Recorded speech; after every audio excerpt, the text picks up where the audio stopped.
miracle chez moi, ma chérie, viens, oh, viens. Y'a miracle ici.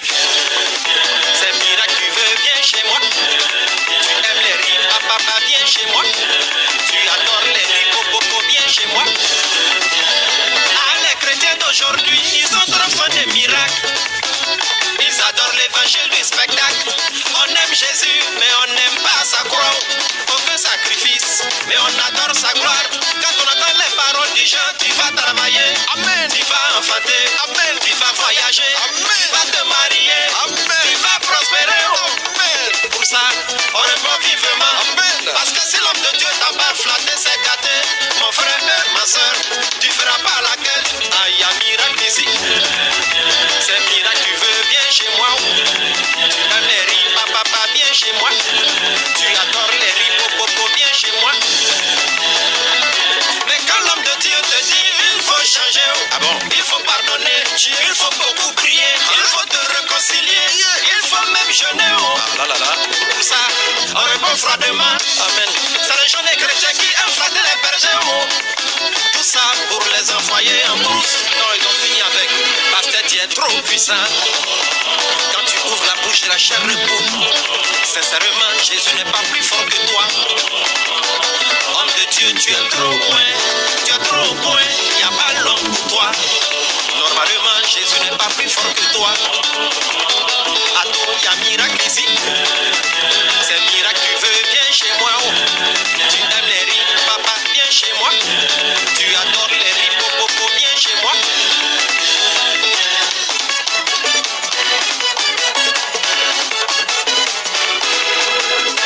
Jésus est bon, mais c'est pas n'importe qui dit Jésus qui est bon. Mon frère, ma soeur, il y a des hommes de Dieu qui ont compris le système. Ils ne font plus trop de discours longueurs. Ça n'attire pas fidèle, non. Il faut faire des merveilles, car c'est ça qui paye. Si tu as prêché, personne n'est tombé haut. À tous se soigner, on dira que t'as pas onction. Dans ce cas, tu peux faucher ou ta graisse. S'il n'est pas tombé encore, il a des mots fromagés. Homme de Dieu mannequin, ils sont trop choquants. Beaucoup de formes, un peu dans le fond. Tu veux guérir, non, faut pas douter. Approche. Tu veux être sauvé, faut même pas douter. Approche. Tu veux beaucoup d'argent, laisse-toi aller. Approche. Y'a miracle ici. C'est miracle, tu veux, viens chez moi. Tu aimes les riz, papa, viens chez moi. Tu adores les riz, popo, viens chez moi. Maman, y'a miracle ici. C'est miracle, tu veux, viens chez moi. Tu aimes les riz, papa, viens chez moi. Tu adores les riz, popo, viens chez moi.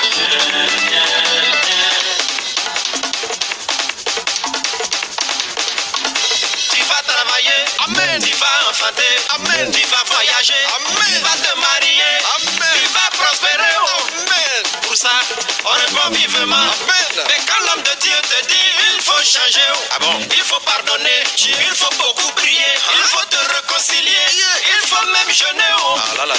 Pour ça, on répond froidement, amen. Pasteur, tu es trop puissant.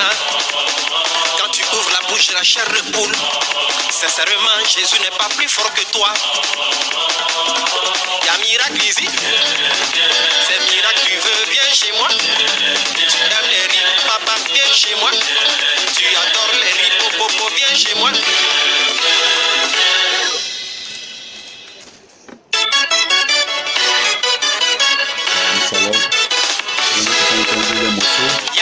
Et avant de continuer, défi, hein? on va écouter encore le deuxième cantique avant de commencer le message. Habillement sur 20, prière sur 30, bon comportement sur 10, aimer son prochain sur 40, ça fait ta note 1 sur 100. Faut calculer pour toi parce que on sera noté à tôt. On sera noté. À maman, tu as combien sur 100?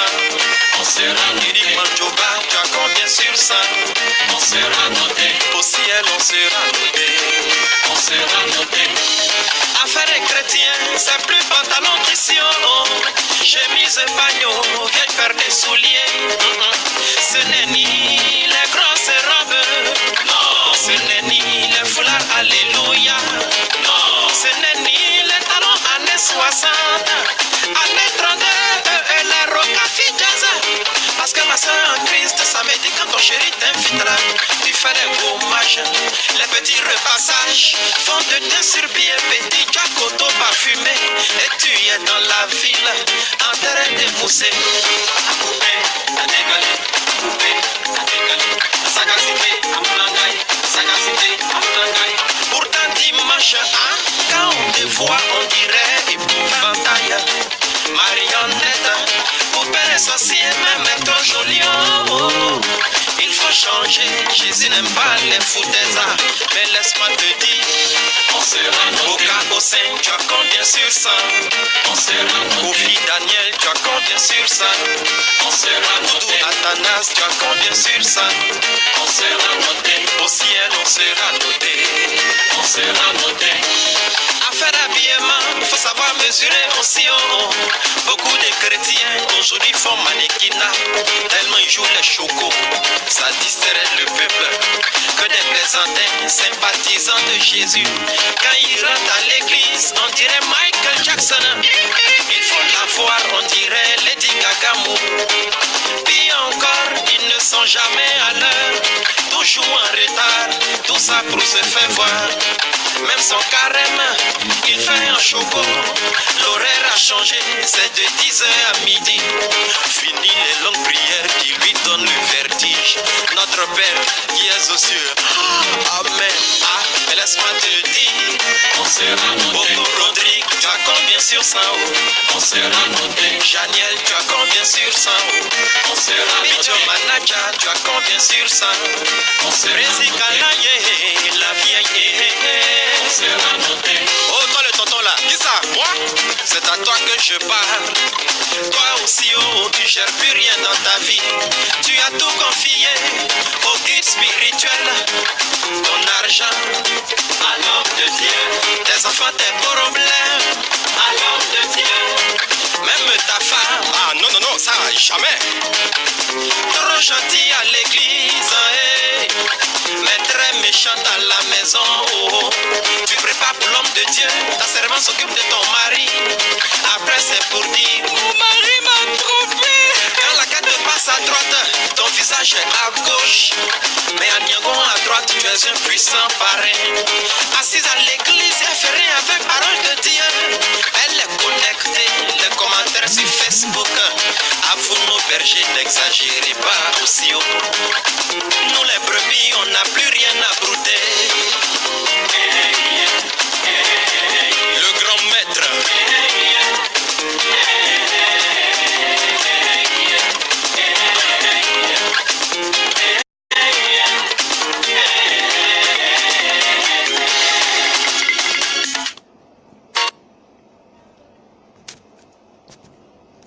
Shalom, shalom. Je vous salue tous, bien-aimés, éminents serviteurs de Dieu, servants de l'Éternel, pour votre fidélité et pour votre temps que vous consacrez afin de pouvoir suivre les directs avec nous. Je bénis le nom du Seigneur pour la confiance et l'attention que vous accordez à nos enseignements. Que Dieu bénisse vos vies et vos familles respectives. Donc, comme nous avons promis la dernière fois, de traiter le thème ce soir qui est intitulé « L'onction d'huile ou le Saint-Esprit embouteillé ». L'onction d'huile ou le Saint-Esprit embouteillé. C'est quoi? Nous allons voir ça ce soir.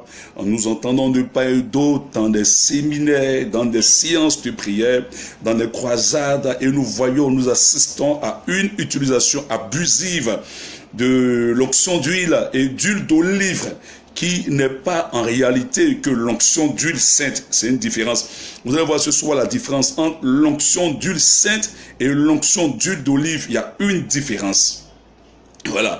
Et nous voyons que des gens et des bien-aimés, des serviteurs et des servants de l'Éternel, par moments, qui vendent, et des pasteurs, des bishops, des prophètes même, qui passent une commande directe depuis l'Israël, depuis la terre sainte, comme on le dit, de Jérusalem, qui font venir importer des cartons de bouteilles en grande quantité pour y vendre à des fidèles, à des prix exorbitants, à des prix véritablement faramineux, eux-mêmes. Ce soir, nous allons voir ce que c'est que l'onction d'huile sainte et l'onction d'huile et l'huile d'olive. Et ce qu'on appelle huile d'onction à la lumière des Écritures. Et que dit la Bible et sur la pratique de l'utilisation de l'huile d'olive ou huile d'onction, à quel moment utiliser et comment est-ce que cela a été utilisé selon la Bible à l'Ancien Testament et sous la Nouvelle Alliance. Parce qu'aujourd'hui, nous voyons que des pratiques de fétiches, des pratiques de charlatans, des pratiques de vaudou et plusieurs infiltrés de devins, de combien sont rentrés dans l'église afin de pouvoir idolâtrer certaines pratiques dans l'église. Alléluia. Oui, je précise bien, l'église de Jésus-Christ aujourd'hui souffre de beaucoup de déviations.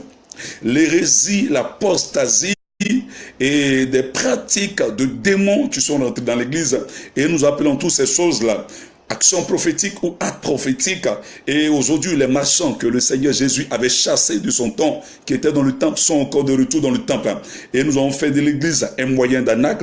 Nous avons fait de l'église, transformer l'église de Jésus-Christ à une boutique où le pasteur est le gestionnaire et sa femme est la caissière et ses enfants sont les ouvriers et les bénédictions sont les articles et les clients sont les fidèles qui sont les clients. Oui, c'est comme ça est devenu l'église de Jésus-Christ. Et qu'est-ce que Dieu nous dit ce soir à la lumière des Écritures, parlant de l'onction d'huile et l'huile d'olive. Avant de commencer, vous devez comprendre d'abord ce que c'est que l'onction d'huile et huile d'olive. Notre texte de base est Exode chapitre 30 à partir du verset 22 au verset 33. Exode chapitre 30 à partir du verset 22 au verset 33.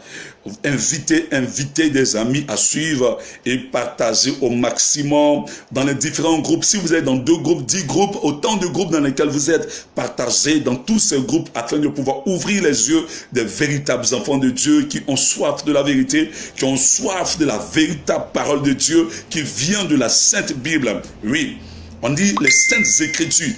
Alléluia. Aujourd'hui, le problème que les hommes ont, ils préfèrent regarder à la foule.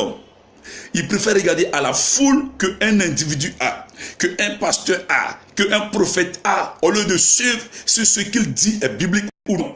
C'est pas parce qu'il y a des autorités qui vont dans telle église, dans telle chapelle, dont tu vas forcément croire à tout ce que l'homme de Dieu dit. Non, la Bible dit que personne ne vous séduise, que personne ne fasse de vous sa proie. Examinez les Écritures. Vous êtes libre d'entendre une parole, mais vous êtes aussi libre d'examiner ce qu'on vous prêche. Vous êtes libre, vous avez le droit. Vous avez le droit. Vous avez le droit d'examiner, de vérifier. Si tu n'es pas convaincu, tu ne réponds pas Amen. Amen, de répondre Amen, ça veut dire que vous êtes d'accord. Ainsi soit-il. Ne répondez pas Amen à tout enseignement.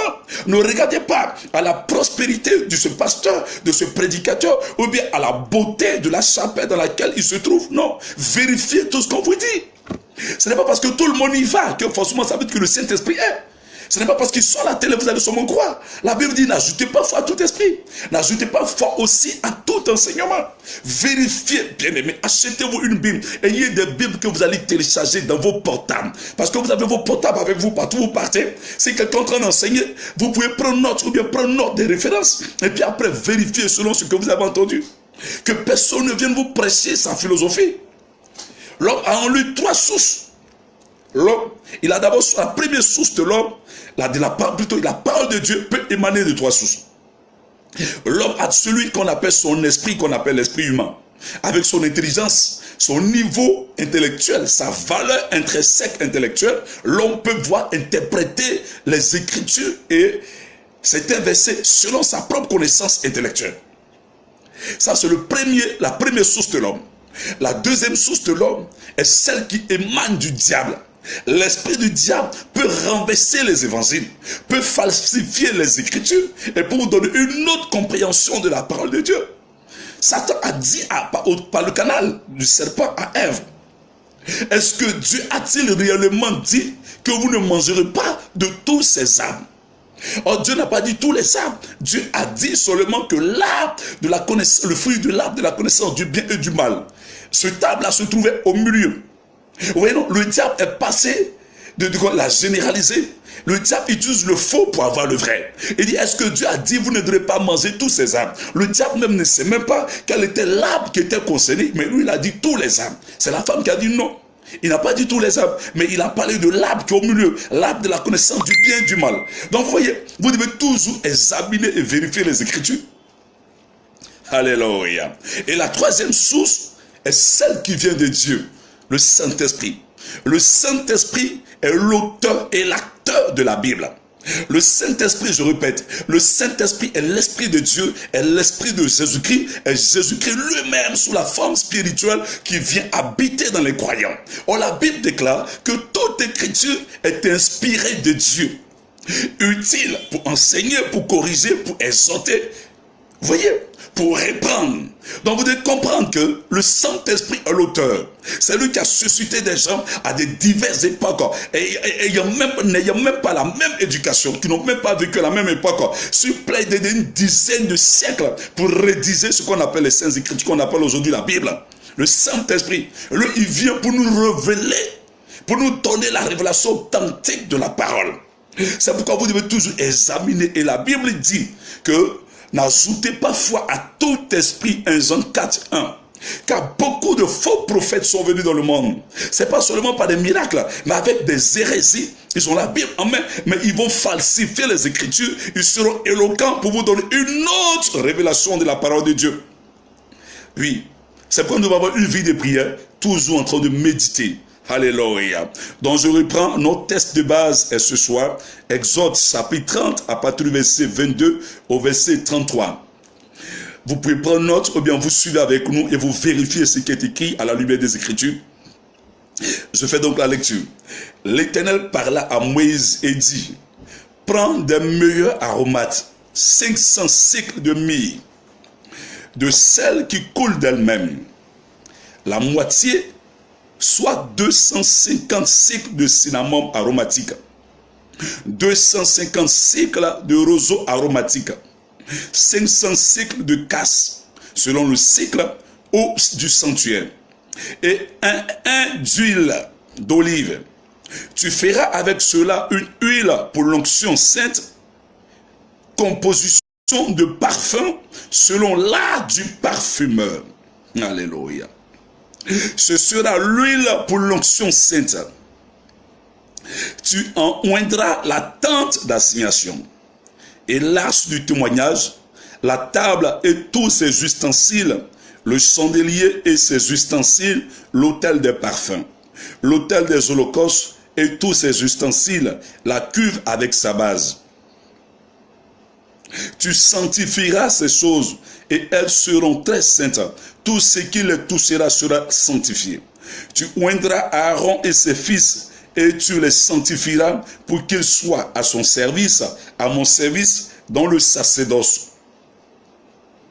Tu parleras aux enfants d'Israël et tu diras, ce sera pour moi l'huile de l'onction sainte. Alléluia.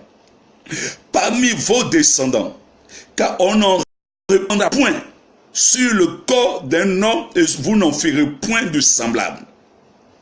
Dans les mêmes proportions, elle est sainte et vous la regarderez comme sainte. Quiconque en composera de semblable ou en mettra sur un étranger sera retranché de son peuple. Alléluia.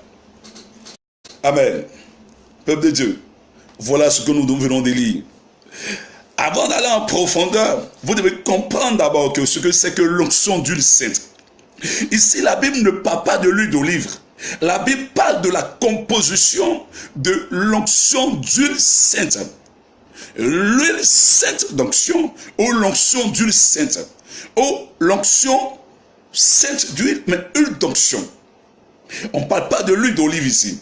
L'huile d'olive elle-même, elle est un ingrédient dans la composition de cette onction d'huile sainte. Cette onction d'huile sainte est constituée de 5 éléments. La myrrhe, la casse, le cinnamon, les roseaux aromatiques et vous allez voir encore l'huile d'olive. Donc cette composition d'onction d'huile sainte a 5 ingrédients. C'est parce que c'est composé de 5 ingrédients qui viennent de Dieu. Et les directives viennent de Dieu. Voilà pourquoi on dit l'onction d'huile sainte. Parce que c'est Dieu qui a donné des directives. C'est Dieu lui-même qui a donné quoi? C'est Dieu qui a donné la composition. C'est Dieu lui-même qui est en train de donner la composition pour la fabrication de cette huile. Voilà pourquoi on dit l'onction d'huile sainte. Donc ne pensez pas que l'huile d'olive, quelle que soit sa qualité, quelle que soit sa provenance, qu'elle vienne de Jérusalem directement, qu'elle vienne des rabbins, ce n'est pas sainte. C'est sainte lorsque c'est composé de ces 5 ingrédients et lorsque c'est Dieu qui vous donne la recette. Voilà, à partir de ce moment, on dit l'onction d'huile sainte, parce que c'est Dieu qui a donné la recette ici. Ici, dans la recette, l'huile d'olive elle-même, elle est un ingrédient. Donc en prenant l'huile d'olive qui vient d'Israël, ce n'est pas l'onction d'huile sainte. En prenant l'huile d'olive qui vient de Jérusalem, quelle que soit la raffination, que ça soit raffiné, que ça soit brut, que ça soit pur, je ne sais comment, quelle que soit la qualité, quelle que soit la bouteille, ce n'est pas l'onction d'huile sainte. Vous voyez ici, dans la composition, Dieu a précisé que l'huile d'olive aussi faisait partie, rentrait dans la composition de l'onction d'huile sainte. Donc ne pensez pas que c'est lorsque l'huile vient des rabbins, l'huile vient de Jérusalem, l'huile vient des pharisiens, l'huile vient des sadduciens, l'huile vient des scribes, qu'on va appeler l'huile d'olive sainte. C'est archi faux. Dans la Bible, vous n'allez jamais trouver l'huile d'olive sainte. L'expression l'huile d'olive sainte ne figure pas de l'Ancien Testament au Nouveau Testament. Il n'y a jamais l'huile d'olive sainte. Mais c'est la composition avec la recette qui vient de Dieu lui-même. Et quand cette composition est faite, à partir de ce moment, on applique l'expression que Dieu lui-même donne à Moïse. Il dit, vous la regarderez comme une huile d'onction sainte. Une huile d'onction sainte. Et Dieu dit, Dieu va mettre une interdiction. Il dit à Moïse qu'aucun fils d'Israël, qu'aucun enfant d'Israël n'imite, ne prépare, parce que je vous donne la recette, c'est vrai, je vous ai donné la recette, mais que personne n'aille préparer parce que je vous ai donné la recette. Dieu est en train de donner maintenant, il met ici une interdiction. Il dit qu'aucun fils d'Israël ne reproduise la recette que je vous ai donnée. Et vous n'allez pas répandre cette huile-là sur le corps d'un être israélite, un étranger ou d'un autre fils d'Israël. Ça sera seulement sur Aaron et ses enfants et ses fils qui ont la lourde charge du sacerdoce. Et sur les ustensiles qui avaient été désignés pour être utilisés dans le tabernacle. Vous voyez, Dieu défend qu'on utilise et qu'on applique sur les autres Israélites en dehors de Aaron et en dehors des fils d'Aaron. L'huile d'onction sainte, on ne répand pas ça sur n'importe quel Israélite. On ne répand même pas ça sur n'importe quel enfant d'Israël. Et on ne répand pas ça sur les étrangers. Alléluia. Qu'est-ce que c'est que d'abord l'huile d'onction sainte? Quand on parle de l'huile d'onction sainte et quand on parle de l'huile d'onction, c'est le mot onction, c'est le fait de répandre cette huile-là sur un individu. Donc le mot approprié, on dit oindre. On dit oindre. Donc, sous l'Ancien Testament, dans l'Ancien Testament, l'huile pratiquée pour le service culturel ou pour le service sacerdotal, par cette onction, par cette action, consistait à faire passer par quelqu'un, par un rituel, on parle de rituel d'huile d'onction, consistait à appliquer de l'huile sur une personne ou un individu pour le mettre à part, ou sur un objet pour le mettre à part, ou sur un outil pour le mettre à part, pour un usage divin, pour un but divin. Ça veut dire, on parle maintenant de oindre un individu ou oindre un objet. Alléluia. Et l'action de oindre, on faisait passer la personne par le rituel d'onction d'huile sainte. Mais regardez aujourd'hui, qu'est-ce que nous voyons ici? De nos jours, nous voyons dans les églises évangéliques et les églises dites réveil. Les églises évangéliques et dites les églises réveil. Cette utilisation abusive et exagérée la pratique de l'huile d'olive aujourd'hui, qui n'est même pas l'huile d'onction sainte. On va acheter des bouteilles d'huile d'olive, petit truc, va acheter une bouteille d'huile d'olive, au point que l'église de Jésus-Christ s'est transformée en un supermarché ou une mini-market, ou bien une boutique de dialogue où on retrouve tous les accessoires, piment, aromagie, sel, cube magie, ou bien bonbon, où on retrouve tout dans l'église de Jésus-Christ. C'est triste et très amer le constat. Sans même avoir la révélation de l'utilisation de cette onction dans l'ancienne alliance et sous la nouvelle alliance au temps de Jésus, nous sommes le temps de la grâce et le temps de l'esprit. Il y a une différence. Alors, vous allez voir qu'aujourd'hui, qu'est-ce qu'on prétend? Quand dans le thème, je parlais de l'huile d'olive, je parlais de l'huile d'onction ou le Saint-Esprit embouteillé. Tenez-vous bien, j'ai vu un document et j'ai entendu un grand prédicateur, un grand homme de Dieu, bishop, qui est un multimilliardaire et qui a des jets privés, qui a donné dans une prédication, donne un enseignement pour dire que l'huile d'olive, l'huile d'onction est le Saint-Esprit dans une bouteille. D'où l'expression le Saint-Esprit embouteillé. Ça veut dire quoi? C'est limiter, c'est mépriser, c'est bloquer, c'est retenir captif le Saint-Esprit dans une bouteille. C'est l'expression qu'il a utilisée, que l'huile d'onction est le Saint-Esprit embouteillé. Ça veut dire mettre le Saint-Esprit dans une bouteille. C'est un blasphème, c'est un sacrilège, c'est profané. C'est une aberration et une abomination. Parce que tu as des jets privés. C'est pourquoi je vous dis, toute parole qui sort d'un homme de Dieu ne vient pas forcément du Saint-Esprit. Vous devez vérifier. C'est pas parce qu'il a des jets privés, qu'il a des grands tables, qu'il est un multimilliardaire. Donc tout ce qu'il va vous dire vient forcément de Dieu. Pas l'homme le plus loin de son temps. Quand Paul prêchait, la Bible déclare que les Béréens examinaient les Écritures. Qui peut maîtriser le Saint-Esprit? Jésus dit, le Saint-Esprit viendra, il vous conduira dans la vérité. Et toi, le prédicateur, tu dis, l'huile d'onction, c'est le Saint-Esprit dans une bouteille. Non, je suis désolé. Sous l'Ancien Testament, sous l'ancienne alliance, la loi de Moïse et dans l'Ancien Testament, l'huile d'onction était le symbole, était un acte symbolique, signifiait, représentait la puissance du Saint-Esprit.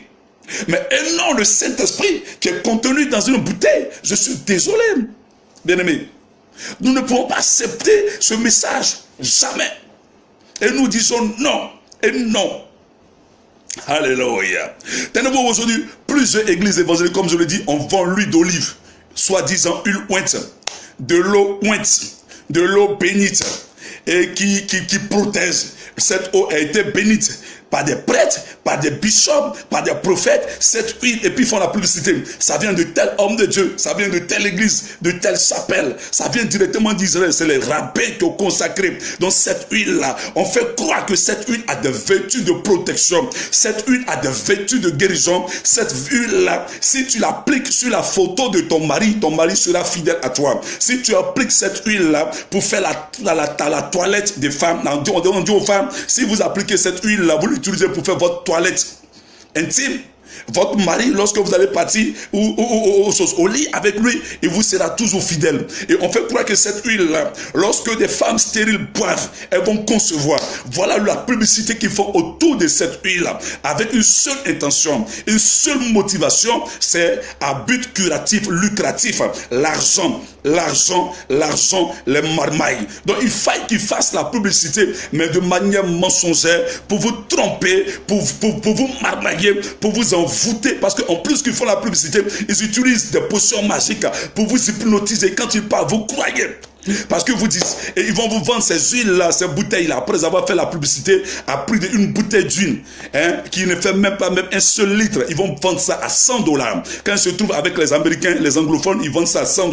Quand ils se retrouvent en France, en Europe, ils savent la situation que vous vivez. Ils savent que là-bas, les Noirs ont besoin d'avoir visa. Les Noirs ont besoin d'avoir tel papier que c'est difficile. Ils viennent avec des cartons d'huile, une rouge, une verte, une jaune. Ils ont toutes sortes de couleurs. Ils vont utiliser votre situation, votre réalité réalité pour faire la publicité de cette huile. Cette huile-là, si tu l'as utilisée, ton mari ne va plus jamais te quitter. Cette huile-là, si tu l'as utilisée, les sceaux vont se débloquer dans ta vie. L'onction de finance va s'attacher à toi. Cette huile-là, c'est elle est rentrée dans ta maison, les sorciers de ta famille, parce qu'ils savent qu'en Europe, ils sont beaucoup victimes de la sorcellerie africaine. Donc, ils vont faire l'apologie, la publicité de cette huile. Mais qu'en est-il? C'est des mensonges. Nous allons voir ce soir le but et la mission et dans les caractéristiques de cette huile-là. Tout ce qu'ils sont en train de dire, c'est des mensonges à la lumière des Écritures de l'Ancien Testament, Nouveau Testament. Rien que pour vous marmailler, rien que pour retenir, pour vous dépouiller, pour vous appauvrir. Parce qu'ils savent que vous avez des problèmes, vous voulez la solution. Et voyons, d'autres encore stipulent que ce n'est pas l'huile d'olive qu'on paye ici, mais c'est l'huile qui vient directement d'Israël, l'huile qui vient directement par des rabbins. C'est vrai, tu as payé, mais il faut qu'un rabbin touche, il faut qu'un rabbin consacre pour toi. Et vous allez voir, ils vont commencer à adorer cette bouteille-là. Ils vont la conserver de manière soigneuse. Oui, dans leur chambre à coucher, peut-être que dans un coffre-fort, ou bien dans un placard, ou bien, je ne sais pas, parce que pour eux, un rabbin a touché. Le rabbin a parlé là-dessus. Nous allons voir ce soir ce que le Seigneur nous dira à la lumière des Écritures. Voilà, d'autres encore vont dire, et même quand d'autres vont, d'autres même ramassent même le sable de la terre d'Israël, ils viennent aussi avec ce sable. D'autres encore vont ramasser les cailloux, les cailloux qui sont tombés directement du mur de lamentation de Jérusalem. Ils vont recueillir un peu de gravier, un peu de cailloux, des débris qui se sont détachés du mur de lamentation de Jérusalem pour revenir dans leur pays, soit en France, en Europe ou bien aux États-Unis, parce qu'ils viennent d'Israël pour aller vendre ces cailloux qui proviennent directement du mur de lamentation de Jérusalem. D'autres encore utilisent l'eau du Jourdain, d'autres même, ce n'est même pas l'eau du Jourdain, ils vont directement dans un supermarché acheter de l'eau en minéral, et puis on va leur faire croire que c'est une eau bénite. Si tu as bu, voici ces choses-là, tout autour, nous allons voir ce soir, et qu'on les vend à des prix vraiment, vraiment exorbitants, mais c'est triste et c'est malheureux que nous dit les Écritures ce soir. On parle du Saint-Esprit en bouteille, l'huile embouteillée. L'onction d'huile est le Saint-Esprit en bouteille. C'est triste et malheureux. La Bible dit, se vantant d'être sages, ils se sont égarés dans leur propre sagesse, car la sagesse de Dieu et de l'homme est une folie aux yeux de Dieu. Se vantant d'être sages, parce qu'ils ont chapelle, Dieu les a fait la grâce. Ils ont maillé les gens jusqu'à aujourd'hui, ils ont construit une église de 10 000 places, de 20 000, 100 000 places. Gloire soit rendue à Dieu. Donc ils vont se vanter d'être sages, de connaître des secrets que les autres n'ont pas pour partager ces secrets. Même pire, ils ne partageront pas ces secrets, mais ils viennent en falsifiant les Écritures. Et beaucoup encore vous disent que cette huile-là, si tu as ça sur toi à la maison, tu as versé un peu dans un coin de ta maison, aucun sorcier de ta famille ne pourra rentrer dans ta maison parce que cette huile a été versée dans les 4 coins de ta maison. Ils vont vous dire que cette huile-là, si tu as versé sur la photo de ton mari ou bien de ta femme, même si elle va en voyage, elle te sera fidèle, elle ne va jamais te tromper. D'autant qu'on va dire cette huile, quand elle te touche, elle va chasser les mauvais esprits loin de toi. Et en fonction de la publicité qu'ils font, vous courez pour payer, vous courez même, d'autres se bousculent même, parce qu'il va vous dire qu'il n'y a pas assez, il reste 10. Il était venu beaucoup, mais le stock est fini, il reste 10. Donc les gens vont commencer à payer ça aux anciens. Il y a un qui dit je prends 100 000, l'autre dit je prends 200 000, parce qu'on a tellement fait la publicité tout autour de cette huile. Ils vont vous dire plein de choses autour de cette huile. Comment on l'utilise par moment, ils vont vous dire que vous pouvez vous approprier de cette bouteille d'huile. Et quand vous vous achetez, vous-même vous emmenez avant l'utilisation, vous devez envoyer pour que l'homme de Dieu, le bishop ou le prophète majeur consacre cette bouteille pour vous avant toute utilisation. Alors, maintenant, il vous dit que vous allez utiliser, vous allez boire pour ceux qui sont malades, ou vous avez vu dans la Bible où on a bu pour quelqu'un qui était malade. À s'il faut, ils vont vous dire pour les femmes peuvent utiliser pour les toilettes intimes, pour permettre à celles qui sont stériles de concevoir. À s'il faut, vous ne savez pas où ils ont levé cette huile et puis ils sont en train de vous vendre. Si et seulement si ils sont sincères et que vous le connaissez, tant mieux. Mais si vous ne les connaissez pas, ils vont devenir eux-mêmes votre propre mari de nuit. Tu ne sais pas où il a quitté sa bouteille et puis il te dit, toi, femme, il faut utiliser cette bouteille d'huile là pour ta toilette intime. Là, tu vas concevoir. Là, quand tu vas aller avec ton mari, il ne va jamais te tromper. Vous ne savez pas, vous allez utiliser un bon matin, tu commences à sortir le bishop, tu commences à sortir le prophète. Tu ne sais pas quelle incantation il a fait derrière cette huile. Alors, par moment, ils ne vendent pas directement, mais ils viennent, ils vous vendent par l'intermédiaire de leur fils spirituel. C'est-à-dire, ils ont toute une équipe, ils ont tout un staff qui est organisé. Et ils vous demandent à vous voir dans le secret. Celui qui veut payer, il vient me trouver dans le bureau. Mais pourquoi pas exposer? C'est dans le bureau, un à un, tu vends. Amen. Soyez prudents, ouvrez les yeux ce soir à la lumière de tout ce que nous allons dire. Et ils vont vous dire beaucoup de choses. Et le peuple court. Le peuple se bouscule, d'autres tombent, d'autres marchent sur d'autres. Parce qu'à cause de la publicité, il va vous dire, vous voyez, je suis béni, non, vous voyez, je voyage, c'est grâce à une là. C'est parce que je vous aime, donc je ne peux pas cacher le secret pour moi-même. Donc je suis venu vendre. Amen. Tenez-vous bien. La Bible dit, celui qui a trouvé une bonne nouvelle. Oui, dans vos parties intimes, il vous dit ça. Oui, nous allons voir beaucoup de choses ce soir. Ils vont vous dire beaucoup de choses pour mystifier cette huile-là. Écoutez, mystifier cette huile. Est-ce que Jésus vous a parlé de l'huile? Est-ce que les apôtres, nous allons voir ce soir, nous allons voir, bien aimés, soyez attentifs. Est-ce qu'un jour, vous voyez, depuis du 1er jusqu'au 31, nous sommes là chaque jour sur les directs avec vous des heures et des heures pour vous donner des enseignements. C'est gratuit tout ce que nous vous donnons. Sans même demander que vous payiez quoi que ce soit. C'est gratuit. Avec la Bible et le Saint-Esprit. On n'a pas besoin de vous vendre une entrée dans une salle pour entendre un séminaire. Si vous voulez, on vend entrer pour entendre un séminaire, une prédication, n'allez pas. Sortez, ça veut dire Dieu n'est pas dedans. On est là. Chaque soir, on est avec vous. Du 1er au 31. Même samedi, on est avec vous. Dimanche, on est avec vous. Alors que Dieu même s'est reposé le dimanche, mais dimanche, on est avec vous. Rien que parce que nous voulons vous bénir. Parce que nous voulons que vos yeux s'ouvrent sur les réalités. Pour que vous connaissiez, vous parvenez à la connaissance de la vérité de la parole de Dieu. Que personne ne vous trompe. Alléluia. Amen. Il vous trompe en vous utilisant de manière malhonnête. Le psaume 133, où il dit oui, que cette huile est comme nous allons voir ce soir, le psaume 133, qu'est-ce qu'il dit? Dans le psaume 133, il est écrit, voici oh, qu'il est agréable, qu'il est doux pour des frères de demeurer ensemble. C'est comme l'huile précieuse qui est répandue sur la tête, descend sur la barbe d'Aaron, qui descend sur le bord de ses vêtements. C'est comme la rosée de l'Hermon qui descend sur la montagne de Sion, car c'est là que l'Éternel envoie la bénédiction, la vie pour l'éternité. Ils vont utiliser ce verset-là, qui sera les bases, pour vous mentir et mal utiliser cette onction d'huile. Alléluia. Donc revenons à notre texte de base. Regardez ce que l'Éternel dit à Moïse ce soir. Dieu ne dit même pas à Moïse de verser ça sur lui-même. Mais il dit à Moïse, en lui donnant une recette pour la composition et la fabrication d'une huile que Dieu appelle l'huile d'onction sainte. C'est Dieu qui donne la recette. Et dans cette recette, il y avait 5 ingrédients. Au nombre de 5 ingrédients, il rentrait l'huile d'olive elle-même. Ça veut dire qu'il y a l'huile d'onction sainte qui est la composition de 5 éléments. Et il y a l'huile d'olive qui est à part. On n'a jamais utilisé, à la lumière des Écritures, cette composition d'huile d'onction sainte dans le Nouveau Testament. Elle a été utilisée pour l'Ancien Testament, pour les sacrificateurs, pour Aaron et ses enfants.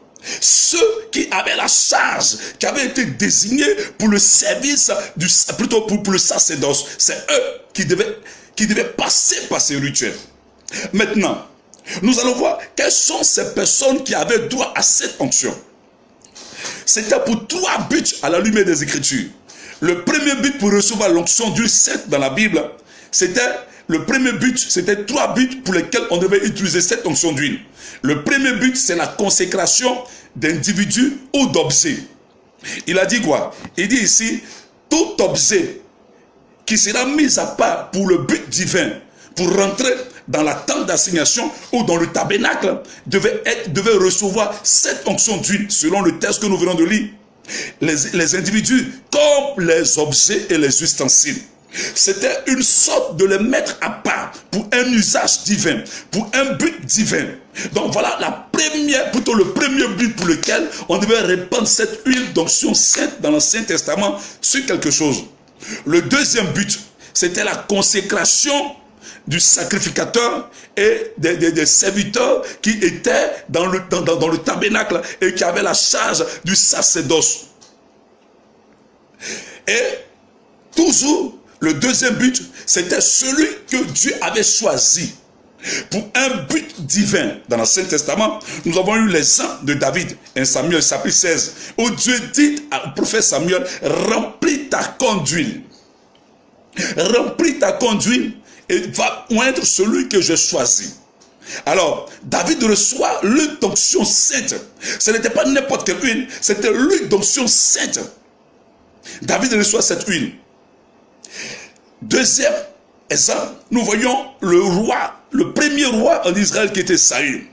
Dans 1 Samuel chapitre 10, à partir du verset 1 au verset 2, la Bible déclare que le même Samuel va appliquer, verser cette onction d'huile sur Saül.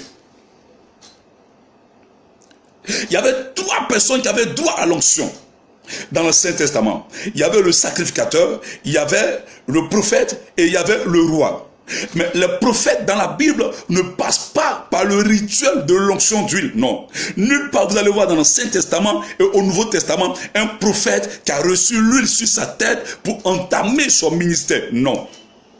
Quand Dieu a dit au prophète Élie d'aller où est Élisée, lisez votre Bible, Dieu dit à Élie dans 1 Samuel chapitre 19 à partir du verset 18 jusqu'au verset 19 au verset 20, l'Éternel dit à Élie, va où est Élisée, le fils de Saphat, pour prophète à ta place.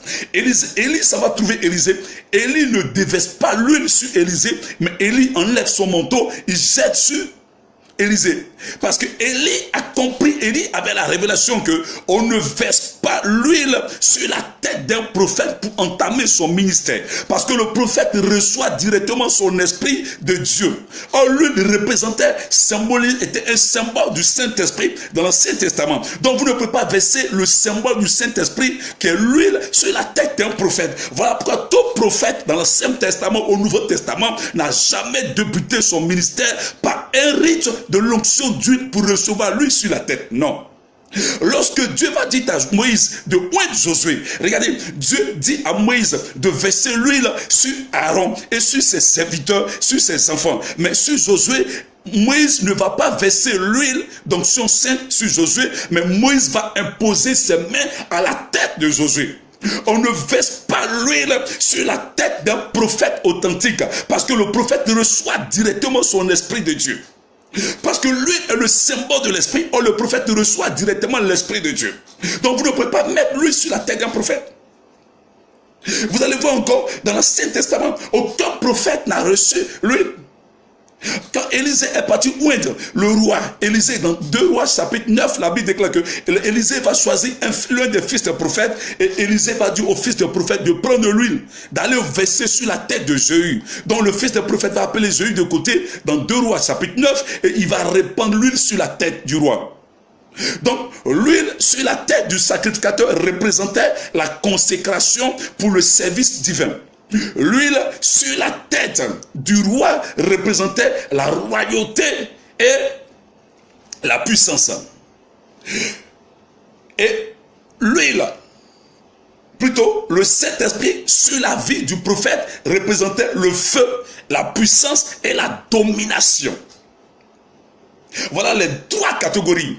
Maintenant, le 3e but pour lequel on recevait l'onction d'huile dans l'Ancien Testament d'abord, c'était aussi pour qui, dans un certain cas d'onction étant, vous allez voir que ces 3 buts-là, pour les ustensiles et les individus, 2e but, il y a seulement pour les serviteurs de Dieu, les rois, tels que nous venons de voir. Le 3e but pour lequel on recevait l'onction d'huile sainte, c'était dans le 3e but qui était le but de purification des lépreux.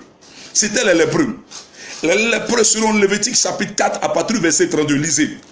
Nous allons vérifier à la lumière des Écritures ce soir. Lévitique chapitre 4 à partir du verset 1 au verset 32. Vous allez voir. Dieu dit ici. Nous prenons d'abord le verset 1. Il est écrit, l'Éternel parla à Moïse et dit, voici quelle sera la loi sur le lépreux.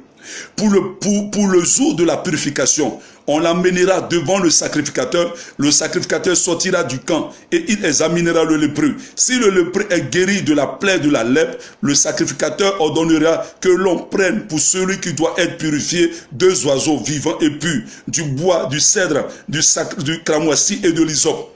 Vous pouvez lire on lit jusqu'on arrive à partir du verset 15.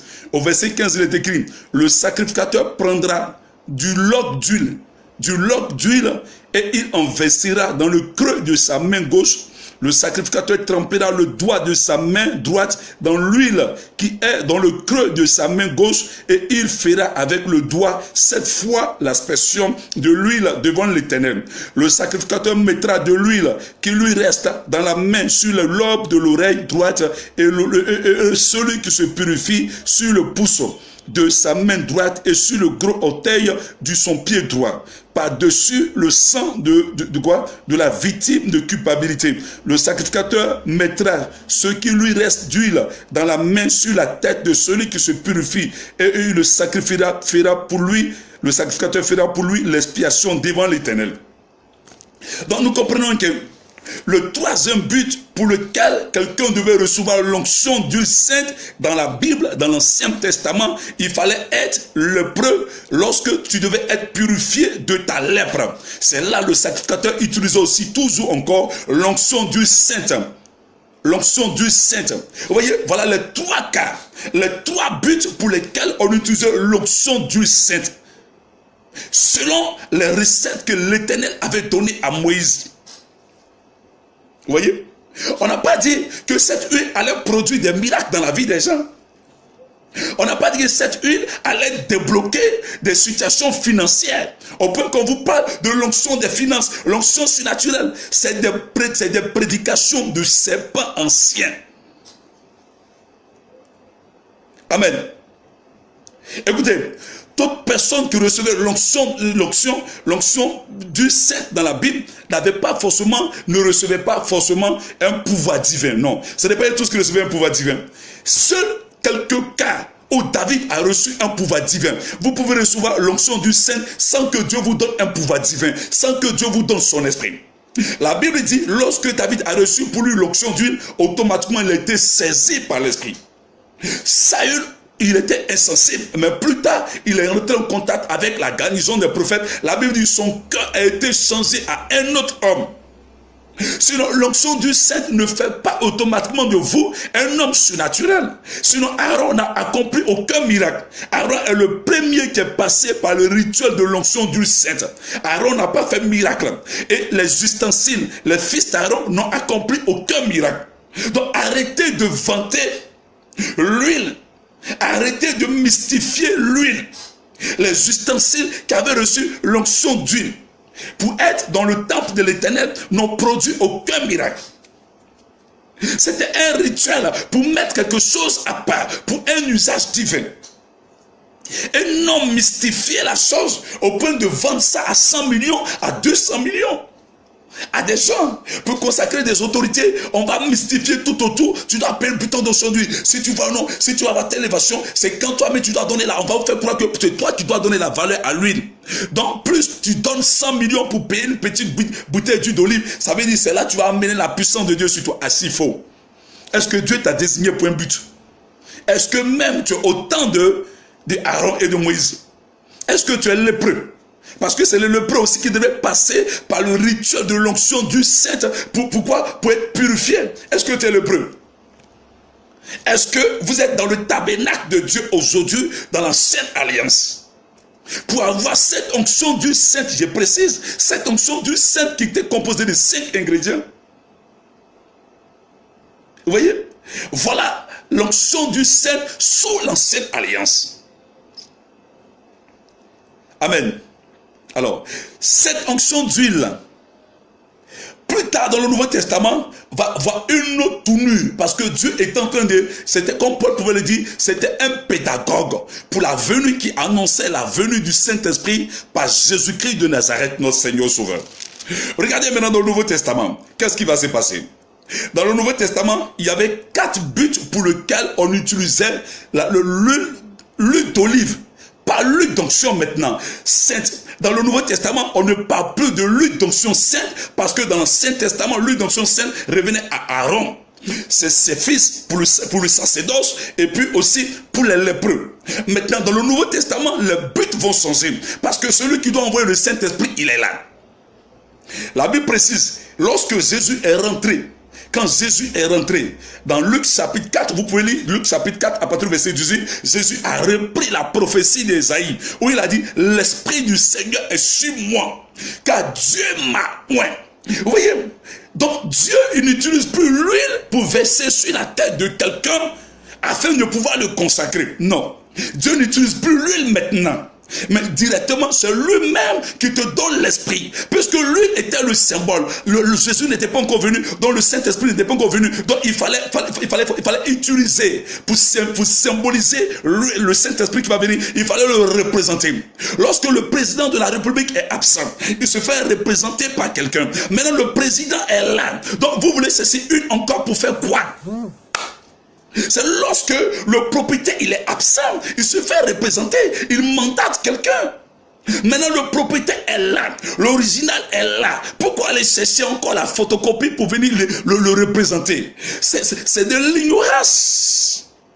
Jésus dit, l'Esprit du Seigneur, Luc chapitre 4 verset 18, est sur moi, car Dieu m'a oint. Jésus ne verse plus l'huile sur sa tête, Dieu n'utilise plus l'huile. Regardez, cette même scène va se reproduire dans Actes chapitre 10 à partir du verset 38. Actes chapitre 10 verset 38, regardez ce que Pierre va dire.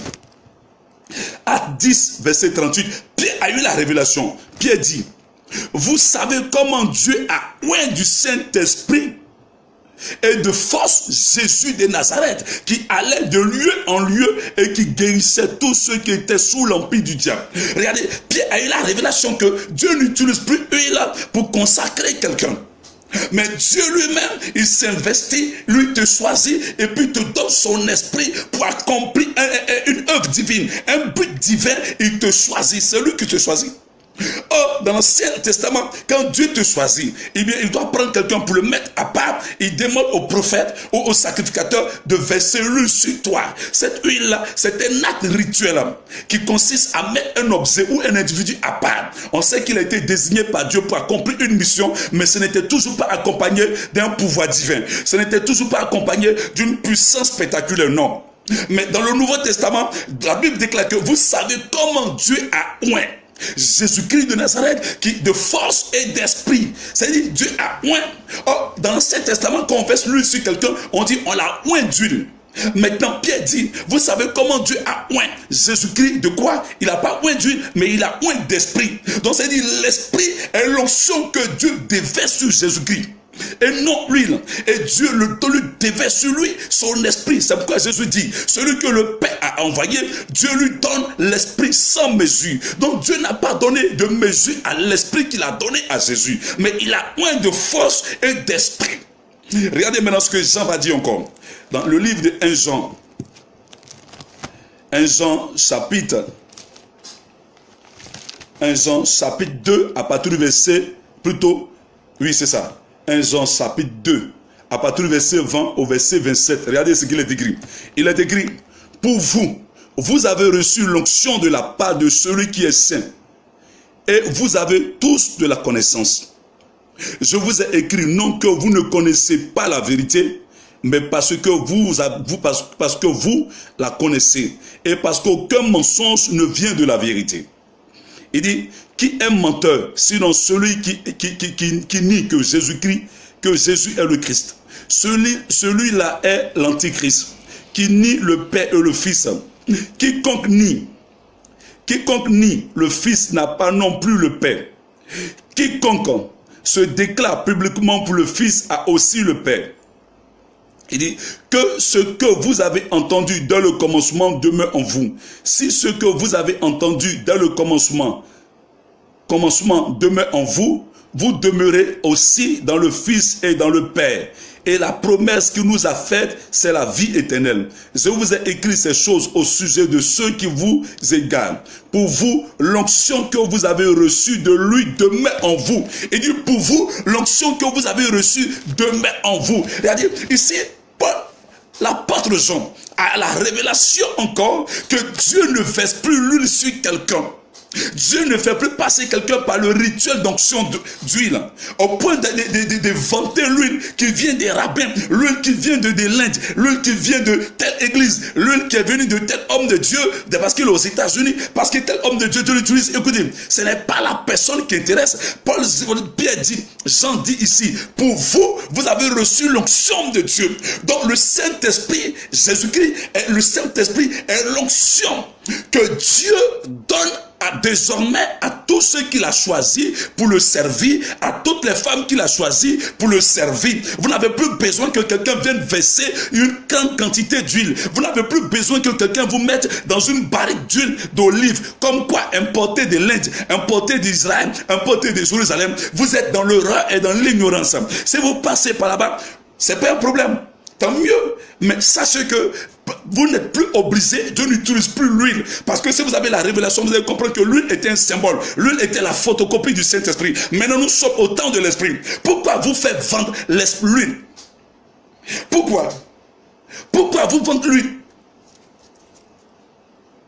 Le premier but, c'était pour, dans le Nouveau Testament, c'était pour te désigner, pour accomplir un but divin. Maintenant, dans le Nouveau Testament, quand Dieu te choisit, il y a un pouvoir divin qui accompagne. C'est pourquoi Paul a dit, quand le Saint-Esprit vient, il nous communique des dons. Vous voyez, or dans l'Ancien Testament, quand on versait l'onction du Saint, il n'avait pas de dons. Aaron n'avait pas de dons. Ses fils qui géraient le sacerdoce n'avaient pas de dons. Les ustensiles. Aujourd'hui, Dieu ne donne pas le Saint-Esprit aux ustensiles. Le Saint-Esprit ne descend pas dans les objets qui sont dans l'église, mais il descend dans le croyant qui reçoit Jésus-Christ comme Seigneur et Sauveur. Maintenant, il a dit à Paul, il a dit à Anania, cet homme-là qu'on appelle Saul de Tarse, je l'ai vu, je l'ai choisi pour une œuvre à laquelle je les ai appelés. Dans Actes chapitre 13, la Bible déclare que pendant qu'ils étaient en train de prier, à partir du verset 1 au verset 2 au verset 3, la Bible dit pendant qu'ils étaient en train de prier, jeûner et prier, le Saint-Esprit s'est révélé à eux pour leur dire, mettez-moi à part Paul et Barnabas pour une œuvre à laquelle je les appelais. Et ils nous ont imposé les mains, ils n'ont pas versé l'huile dessus. On n'a pas dit aller chercher l'huile des rabbins, on n'a pas dit aller chercher l'huile de Jérusalem pour venir verser. C'est une perte de temps dans l'ignorance. My God. Montre-nous un seul verset dans le Nouveau Testament où quelqu'un est venu faire la promotion de l'huile pour dire il faut que, comme tu es appelé, tu es prophète, tu es pasteur, tu es docteur, il faut que forcément on mette l'huile sur ta tête. Mais qui t'a oint? Qui a fait quoi? C'est Jésus-Christ qui oint désormais dans le Nouveau Testament. C'est Dieu lui-même qui lui donne son esprit. C'est pourquoi la Pentecôte, personne ne savait à quel moment le Saint-Esprit allait venir. Le Saint-Esprit, il dit restez ici à Jérusalem jusqu'à ce que vous soyez consacrés. Restez ici jusqu'à ce que vous soyez oint. Mais cette fois-ci, je ne vais pas verser l'huile sur vous. Je vais venir, l'Esprit lui-même, il sera en vous. Je viendrai en vous. Je descendrai en vous. C'est pourquoi on dit, l'Esprit est sur moi, en moi. Il m'entoure, il vit en moi. C'est pourquoi Paul a dit, si je vis, ce n'est plus moi qui vis, mais c'est Christ qui vient, c'est Dieu qui vient vivre à toi. Pourquoi veux-tu que l'homme qui vient vivre à toi, pourquoi veux-tu qu'il verse l'huile sur toi? Or, dans l'Ancien Testament, il n'était pas encore venu. Donc, il peut être avec un prophète et puis à un moment, il se retire. Il va avec lui, il se retire. Mais maintenant, il vient vivre en toi. Il te oint pour un but surnaturel et divin. Jésus dit, l'Esprit du Seigneur est sur moi, car Dieu m'a oint pour guérir les malades, pour annoncer une bonne nouvelle aux pauvres, une année de grâce, pour proclamer et publier. Vous voyez, il a fait pour, ça marque le but. Alléluia.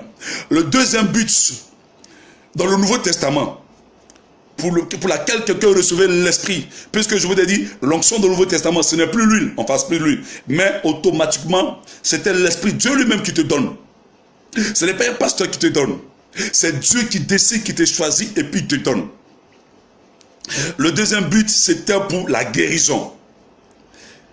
La guérison, au temps de Jésus, même ses disciples ont utilisé l'huile d'olive, pas l'huile d'onction sainte, non. Je précise et je rectifie quelque chose.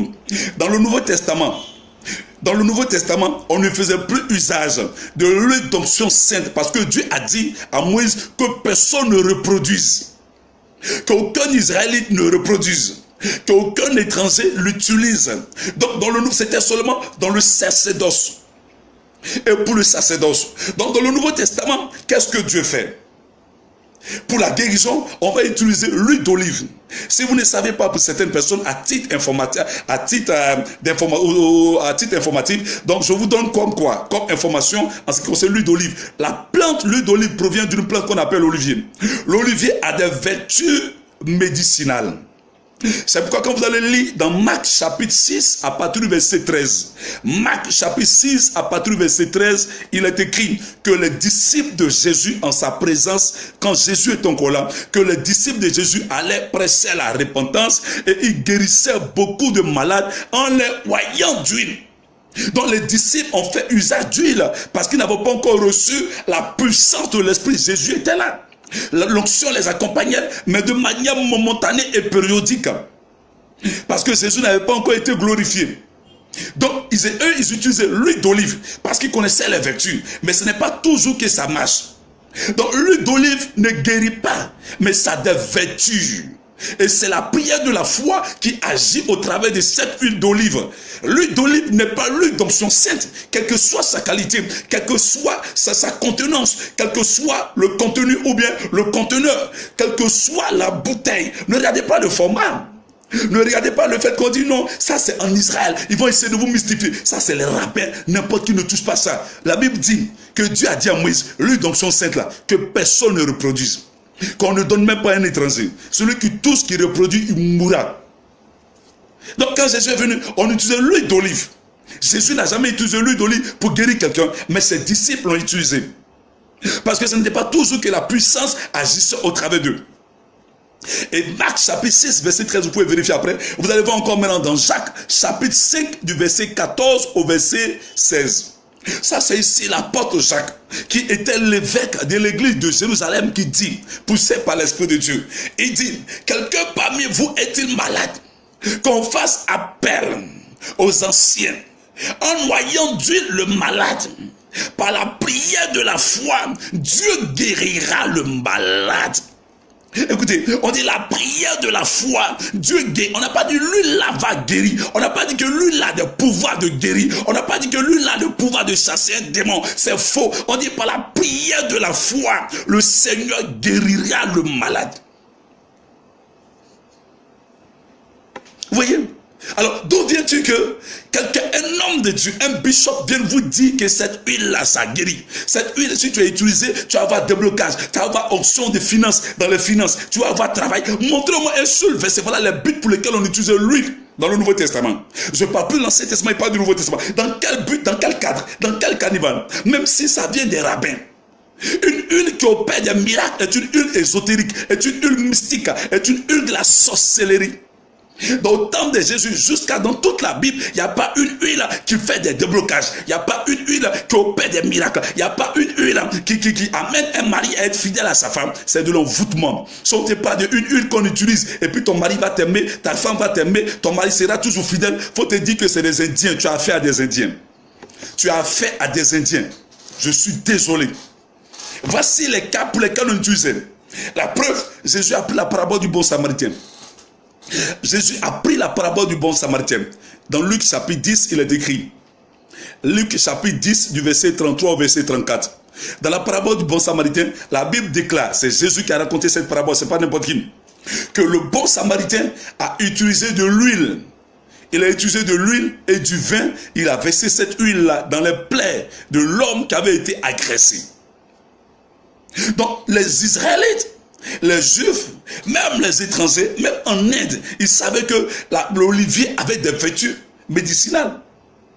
Ce n'est pas les disciples de Jésus, ce n'est pas Jésus lui-même, mais ce bon samaritain lui-même, il a utilisé l'huile qu'il a versée dans les plaies. De vous à moi, est-ce qu'on peut prendre huile du Nord? Non, c'est parce qu'ils savent que c'était huile d'olive, que ça a des vertus de guérison, mais ça peut marcher comme ne pas marcher. Ça va venir adoucir, c'est un antidouleur. Donc c'est pourquoi le bon samaritain a versé cette huile-là dans les plaies de cet homme qui était malade, qui était couché, qui était laissé pour mort. Vous voyez? Donc montrez-nous où quelqu'un a vendu de l'huile ou bien quelqu'un a utilisé une huile pour débloquer sa vie. Ça n'existe pas. Au temps de Jésus, c'est temps de bon samaritain, il y avait le paradis de la piscine de Bethesda. On dit il a fait combien d'années là? Il a fait 38 ans, de vous à moi. S'il y avait une huile de miracle, pourquoi tous ces malades qui étaient là ne partaient pas payer? Eux-mêmes sont des Juifs, ils sont en Israël. Pourquoi ils n'utilisent pas? Jacques dit, quelqu'un parmi vous est-il malade? Qu'on appelle les anciens, en utilisant l'huile d'olive, en loyant d'huile, la prière de la foi guérira. Et puis le Seigneur guérira. C'est la foi, Dieu répond à la foi. Ce n'est pas l'huile que Dieu répond, c'est la prière de la foi et Dieu guérit le malade. Sinon, tous les malades du temps de Jésus savaient, ils connaissaient l'huile. Ils allaient tous utiliser l'huile. Amen. Ils allaient tous utiliser l'huile. Ils allaient tous utiliser, mais ils ne l'ont pas fait. Il y a des huiles mystiques qu'on vend aujourd'hui. Il y a des huiles ésotériques qu'on vend aujourd'hui. Il y a des huiles de l'occultisme, des francs-maçons qui viennent de l'Inde. Une huile chimique. Quand tu rentres en contact avec l'eau, ça produit une flamme de feu. Ils utilisent pour vous marmailler, pour vous faire croire que le feu est tombé du ciel, qui sont trop loin. Ils vous vendent de toutes sortes de produits chimiques. Parce que pour eux, l'église est devenue un business pour eux. L'église de Jésus-Christ au point qu'on nomme président de l'église. Montrez-moi où il y a le titre responsabilité président. Il n'y a pas président. Le seul président dit Christ est la tête et le chef de son église. C'est pas étonnant. Je vois dans certaines églises où on met quoi? Le DG, le président adjoint. Des postes comme on le trouve dans les sociétés des industries. Attends, mais pourquoi? Ce n'est pas étonnant. Parce que pour eux, c'est lui son argent. Il a construit son temple. Donc pour lui, l'église est devenue marketing. L'église est devenue business. Donc il faut qu'on vende tout. Voilà pourquoi vous allez trouver des postes, des responsabilités qui se retrouvent dans des sociétés industrielles. Comme dans des films. On trouve des postes ici. Vice-président adjoint, le DG, le directeur des affaires financières, le directeur de temps, le chargé des temps, des choses. Écoutez, dans l'église, il y a des gens qu'on a nommés comme diacres, des choses qu'on a nommées. Mais toutes ces choses-là, ça quitte où? Ce n'est pas étonnant quand Paul a dit, je sais qu'après mon départ, il s'introduira dans l'église, il s'introduira dans la bergerie des loups ravisseurs. Il viendra avec leur propre intelligence, il veut conduire en mettant le Saint-Esprit à part. Ce n'est pas étonnant, puisqu'ils disent que le Saint-Esprit est l'huile d'olive et l'huile d'onction, c'est le Saint-Esprit qui est dans une bouteille. Montre-nous un verset où on veut dire que le Saint-Esprit, au contraire, Jésus dit, le Saint-Esprit viendra, il vous conduira dans la vérité. Le Saint-Esprit avertit, le Saint-Esprit tue. Comment quelqu'un qui avertit, quelqu'un qui révèle, c'est toi, tu as dit qu'il est dans une bouteille. Je suis désolé. Quitter ces gens d'assemblée, quitter ce genre d'église, ça veut dire que ce n'est pas Jésus qui travaille là-bas, c'est le diable, c'est des agents de franc-maçonnerie. Déguisés en col blanc, quand même qu'ils ont la foule. Pourquoi dire que l'huile d'onction est le Saint-Esprit emmagasiné dans une bouteille? My God, quel blasphème! Alléluia. Voilà le troisième but encore pour lequel on utilisait l'huile d'olive. Je ne parle plus de l'huile d'onction, c'était l'huile d'olive dans le Nouveau Testament. C'était pour exprimer l'hospitalité, pour recevoir des visiteurs. Pour quoi? Comme un acte d'hospitalité. Vous pouvez voir là-bas Luc chapitre 7 à partir du verset 46 et Jean chapitre 12 verset 3. Lorsque Jésus se trouvait dans la maison de Simon le lépreux, la Bible déclare qu'il y avait Marie de Magdala qui est venue et qui a versé cette huile sur les pieds de Jésus. Et elle a pris ses cheveux et les yeux. C'était un marque d'honneur, plutôt une marque d'honneur et un acte pour exprimer l'hospitalité. Vous voyez? Et dans Luc chapitre 7, 46, il y avait aussi une autre femme qui est arrivée, une femme pécheresse qui a répandu cette huile-là sur la tête de Jésus. C'était toujours pour l'honorer. Dans ce cas, ce n'était pas pour guérir Jésus. Ce n'était pas une option pour le mettre à part pour servir, c'était une pécheresse. Donc on versait ça sur quelqu'un. Lorsque tu reçois peut-être qu'un invité de Marc, en versant sur ses pieds, sur sa tête, ça dégageait un parfum, une odeur. C'est pourquoi le Seigneur a dit à Moïse, selon l'art du parfumeur, on mélangeait. Alléluia. Au vu de ce que nous venons de voir sur l'huile d'onction d'huile et puis l'huile d'olive, il y a une différence. Comprenez que utiliser l'huile d'olive n'est pas mauvais. Mais quand quelqu'un vous vend, il vous vend, l'homme de Dieu, petite bouteille, chacun doit payer 10 000. Il va te dire, toi, ton cas de maladie, là, tu dois payer 10 bouteilles. Ça devient son business. Puisque tu le vois sortir à la télé, il a un grand temple là, le monde. Donc quand tu viens le voir, parce que vous manquez de foi. Vous n'avez pas la foi. Jésus a toujours dit aux gens, ta foi t'a sauvé. C'est ta foi qui fait que Dieu t'exauce. Sinon, ce n'est pas l'huile de ce bandit-là qui t'exauce. Ce n'est pas l'huile de ces voyous-là qui opèrent le miracle. C'est la foi. Jésus dit, que puis-je faire pour vous? Il dit, oh Seigneur, guéris-moi, guéris mon serviteur. Jésus dit, ta foi t'a sauvé. Si même tu n'as pas la foi, Jésus ne peut pas te sauver. Donc tu vas dire, tu vas avoir des gens qui disent, non, depuis j'ai utilisé l'huile des hommes de Dieu, j'ai utilisé l'huile des rabbins, j'ai pris l'huile d'Israël, quelque chose s'est passé. Ça peut être des menteurs. Par moments, ils peuvent dire des choses qui sont vraies. Mais c'est sa foi. Parce qu'il a tellement cru en Jésus que Dieu a agi. Sinon, ce n'est pas l'huile. Nous avons lu tous ces textes. C'est pas lui. Il dit, quelqu'un parmi vous est-il malade? Quand on appelle les anciens. Et la prière de la foi guérira. Le Seigneur guérira. Le Seigneur, et s'il avait commis un péché, Dieu pardonnera son péché. Mais qu'est-ce qu'on fait aujourd'hui? Quand tu es malade, on dit ouvre ta bouche et puis on verse l'huile là dans ta bouche. Vous avez vu, on a versé l'huile dans la bouche de quelqu'un qui est malade. Parce qu'ils sont égarés, ils sont envoûtés, ils ne comprennent même pas les pratiques qu'ils posent, puisqu'ils ne comprennent même pas les Écritures. On dit oindre le malade avec l'huile. Oindre veut dire appliquer sur son corps, comme pommade. On peut frotter la partie qui ressent le mal ou la douleur. Et puis on frotte comme une pommade. Ça s'appelle oindre. On n'a pas dit qu'on fasse boire. Quand Jésus voulait parler de boire, il dit, même s'ils boivent du breuvage mortel, cela n'aura aucun effet dans le corps. Mais pour parler d'huile, Jésus ne vous a pas dit de boire. Et c'était avant Jésus.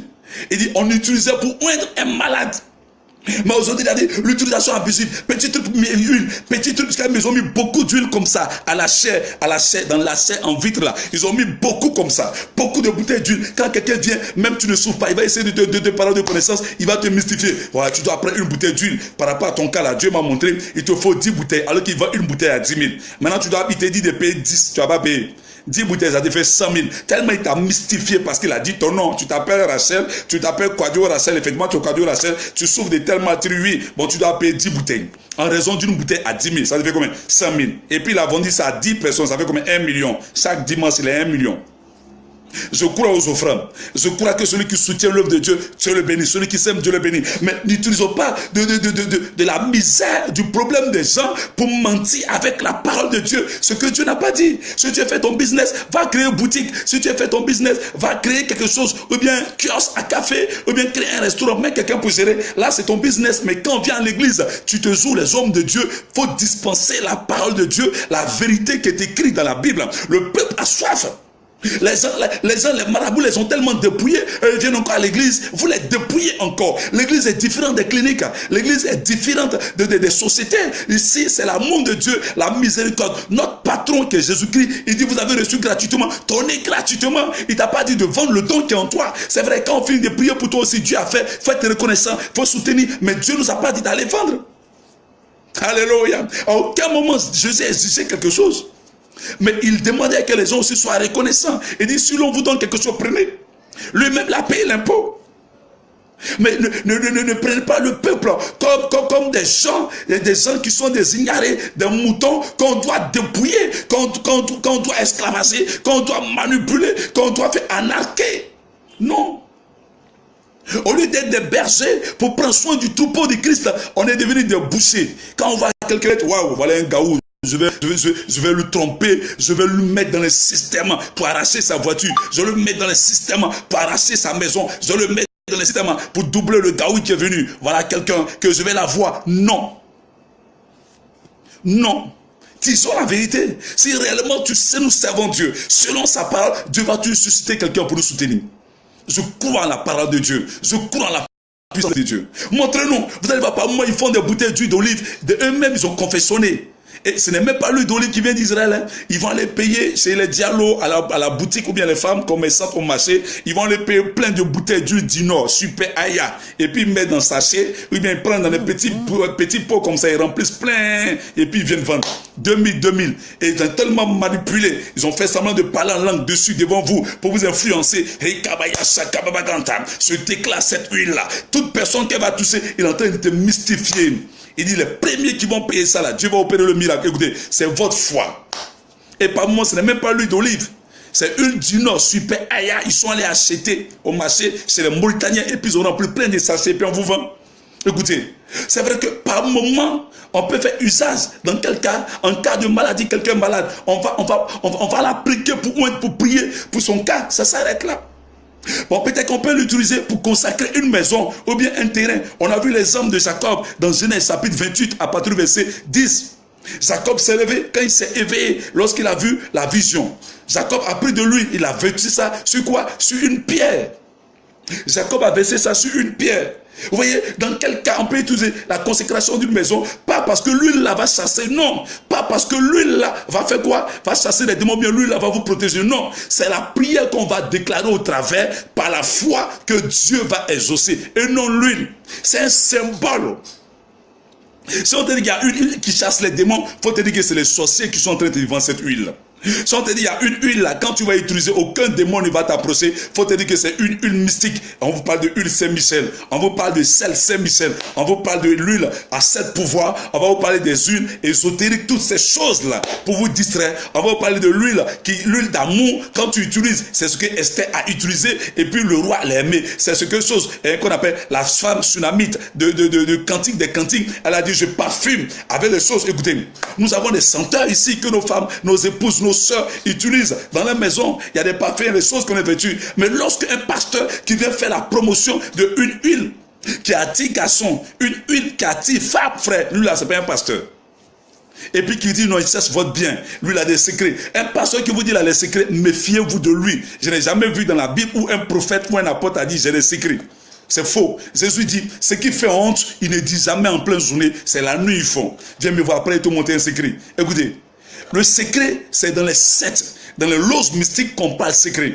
À l'église, Jésus dit, pour que le peuple de Dieu parvienne à la connaissance de la vérité, Jésus dit, la vérité en vérité. Il dit, sanctifie-les par la vérité. Ce qui est de Dieu, il n'y a pas besoin de dire, c'est les secrets. Venez, je vais vous montrer des secrets. Quand quelqu'un te dit, je vais te montrer un secret, fais attention, ouvre grandement les yeux. Il faut commencer à voir clair dans ce qu'il va te dire. Ouvre grandement tes oreilles pour entendre. Il est en train de va te mettre sur un terrain qui n'a rien à voir avec la parole de Dieu.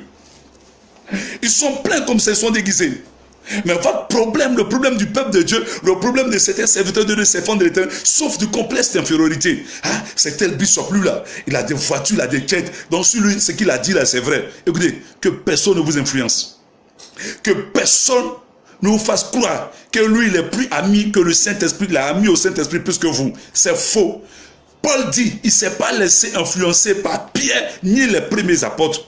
Tu es loin de Dieu, tu as le Saint-Esprit, crois que Dieu est avec toi et puis lis la Bible. Si ce que quelqu'un prêche, même s'il a des dettes privées, si tu n'es pas convaincu, ne dis pas Amen. Si tu ne retrouves pas des passages dans la Bible, ne dis pas Amen. Quelqu'un te parle de huile, quand tu prends, tu vas voyager, montre-moi un verset où quelqu'un utilise huile pour voyager. Assis faux.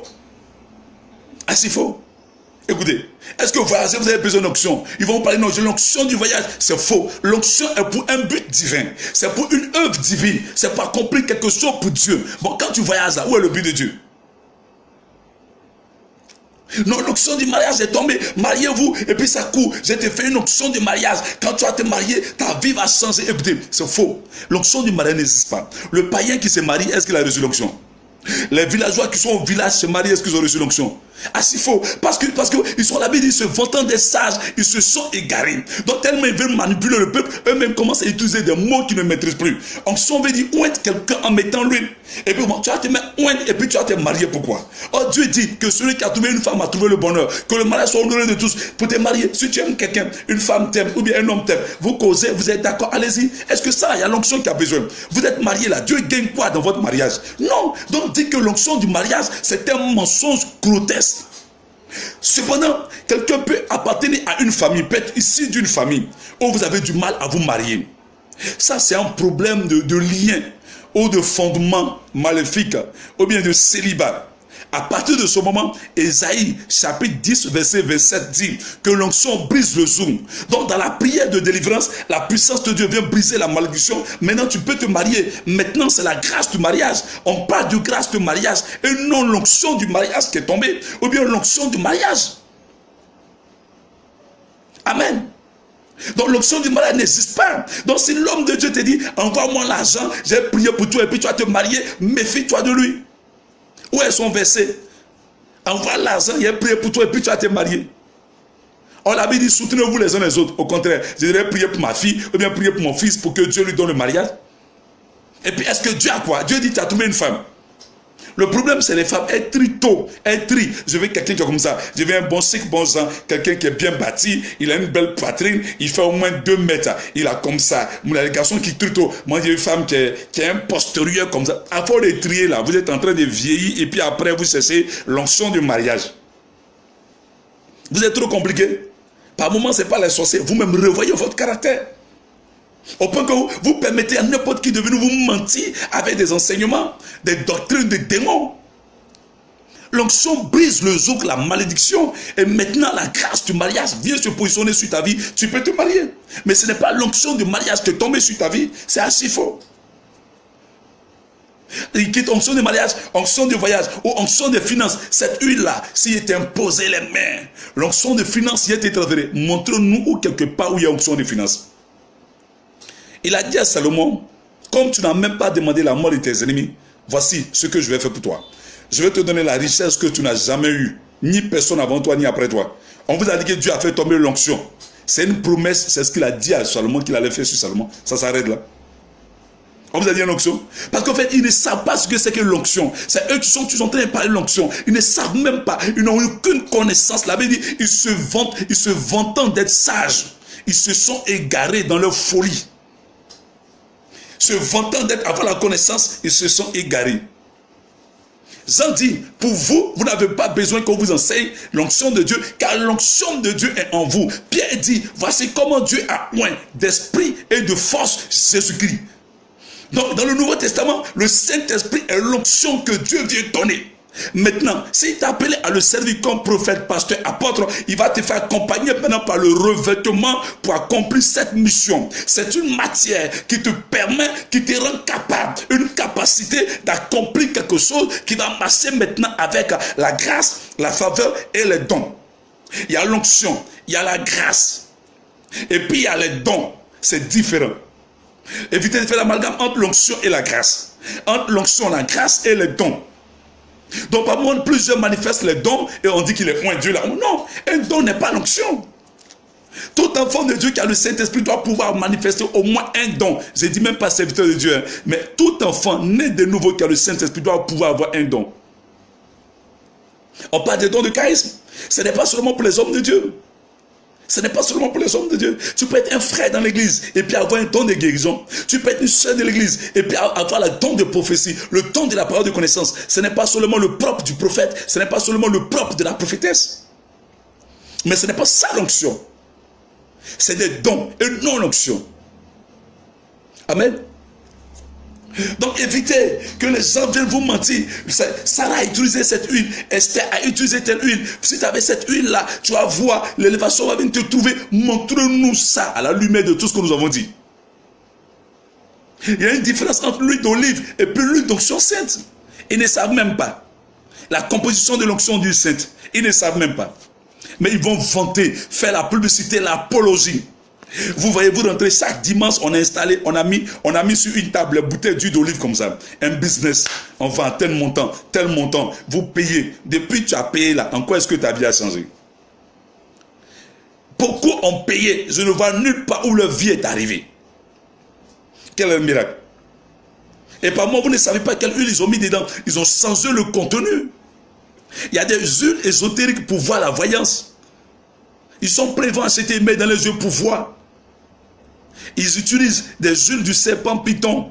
Le serpent python, sa graisse là, produit une sorte d'huile que les mystiques, les francs-maçons, que les vaudous utilisent pour mettre dans certaines bouteilles. Ça guérit peut-être les gens qui ont des problèmes d'oreille, des problèmes de vue. Ça fait des miracles, effectivement. C'est le serpent python. Tu ne sais pas où enlever l'huile.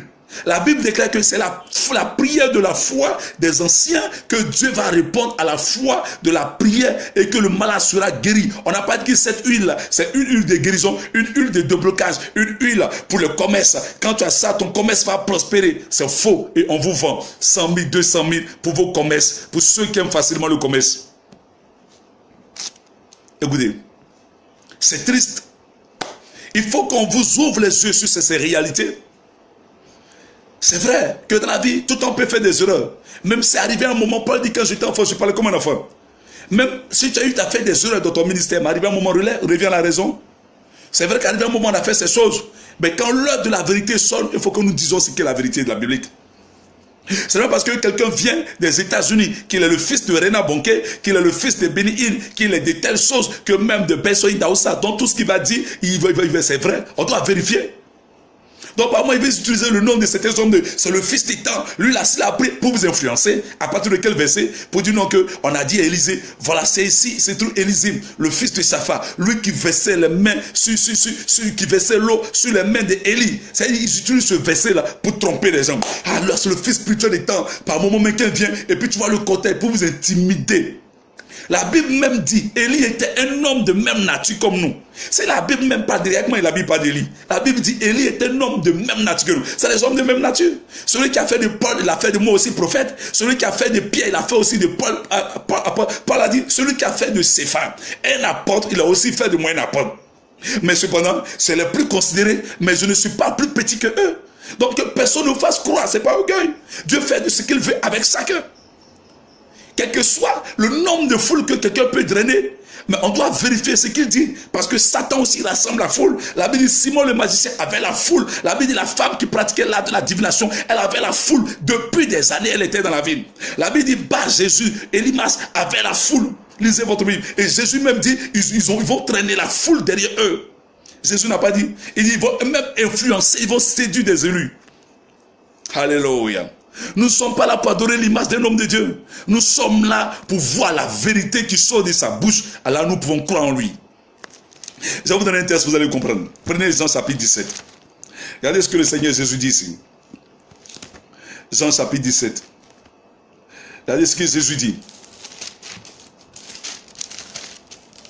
Regardez Jean chapitre 17 à partir du verset. Jean chapitre 17 à partir du verset 17. Jésus dit. Il dit, sanctifie-les par ta vérité. Ta parole est la vérité. Comme tu m'as envoyé dans le monde, je les ai aussi envoyés dans le monde. Et je me sanctifie moi-même pour eux, afin que eux aussi soient sanctifiés par la vérité.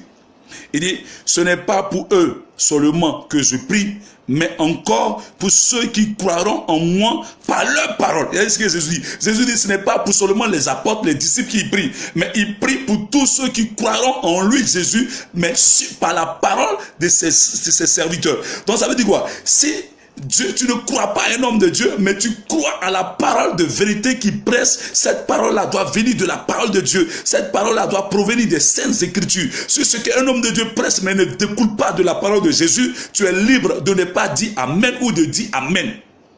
Jean 17, 17 à partir du verset 17 au verset 20. Vous connaissez Jean chapitre 17 du verset 17 au verset 20. Il dit, mais de tous ceux qui croiront en moi, Jésus, sur les paroles, par les paroles. Donc Paul dit quoi? Paul et Pierre disent, on a prêché la parole de Jésus. Paul dit, si ce que j'ai prêché est contraire à l'évangile de Pierre, c'est que j'ai couru en vain. Vous voyez, ils n'étaient pas tout le temps ensemble, mais ils avaient le même esprit, donc il les permettait de prêcher les mêmes vérités du royaume. Aujourd'hui, les hommes de Dieu, je sais quelqu'un qui croit en moi. On ne croit pas un homme de Dieu, mais on croit sur la parole, on croit en Jésus, sur la parole d'un homme de Dieu. Je fais la différence. Je rectifie ce que nous avons l'habitude d'entendre. Ceux qui croient en moi, on ne parle pas de croire en moi. On croit en Jésus, sur la parole d'un homme de Dieu, parce que sa parole est la vérité. Ce que cet homme de Dieu presse est vérifié, est vérité, découle dans la parole. Et c'est dans la parole, et le Saint-Esprit est dedans. Donc on dit, on croit en Jésus, sur les paroles de cet homme de Dieu. Quand la femme samaritaine, elle allait évangéliser la ville de Sychar, quand elle est venue, les gens de Sychar, du village, ont dit quoi? Ils ont dit, nous l'avons entendu et nous avons cru. Pas parce que tu nous as dit qu'il t'a donné des révélations, nous avons cru parce que nous l'avons lui-même entendu. Donc la foi vient de ce qu'on entend. Donc si quelqu'un te presse quelque chose, tu n'es pas convaincu, il ne peut pas te prouver par la Bible. C'est pas un homme de Dieu qui convainc, mais c'est le Saint-Esprit qui convainc. La Bible dit c'est le Saint-Esprit qui convainc, et tout ce qui n'est pas le fruit d'une conviction est un péché. C'est quelqu'un te dit, il y a une huile, quand tu utilises, tu vas voyager, il y a une huile, si tu utilises, ta femme va t'aimer, ton mari va t'aimer, il faut te dire que c'est un adepte de la Kabbale juive. C'est les gens, les kabbalistiques qui vont vous parler des huiles, ils vont vous dire qu'il y a des secrets de prière, il faut dire sur une huile pour avoir un résultat, dis-toi que ce n'est pas Jésus. S'il y avait des secrets qu'on pouvait dire au travers d'une huile pour avoir des miracles, pourquoi tous ces malades qui étaient là avant Jésus là, ils n'ont pas utilisé ça? Pourquoi les Juifs, les Israélites, ces rabbins qui détiennent tous ces secrets au travers d'huile pour atteindre des résultats? C'est ce que nous avons entendu. On dit les rabbins, ils ont des secrets, comment utiliser une huile pour atteindre tous les miracles, pour atteindre tous les résultats. Bon, pourquoi les paralytiques qui étaient là, tous les rabbins, les pharisiens qui étaient là, ils n'ont pas utilisé? La femme qui était courbée pendant 18 ans, elle était dans le temple. Pourquoi les rabbins, les pharisiens n'ont pas utilisé cette huile-là pour guérir cette femme depuis 18 ans? Pourquoi les mêmes pharisiens qui étaient là, tous ces enfants qui étaient malades, tous ces malades qui étaient là, ils n'ont pas utilisé cette huile? C'est pour vous dire quoi? C'est de la franc-maçonnerie, c'est des mysticismes, c'est des pratiques occultes de vaudou. Quand on vous parle de l'huile qui fait des miracles, une huile de déblocage, une huile pour avoir le mariage, une huile pour vager, une huile pour avoir quelque chose. Ne croyez pas en toutes ces choses-là. C'est des mensonges. Vous comprenez un peu? C'est des mensonges. C'est des choses. Vous devez comprendre ce soir. La Bible, vous connaissez la vérité vous affranchira.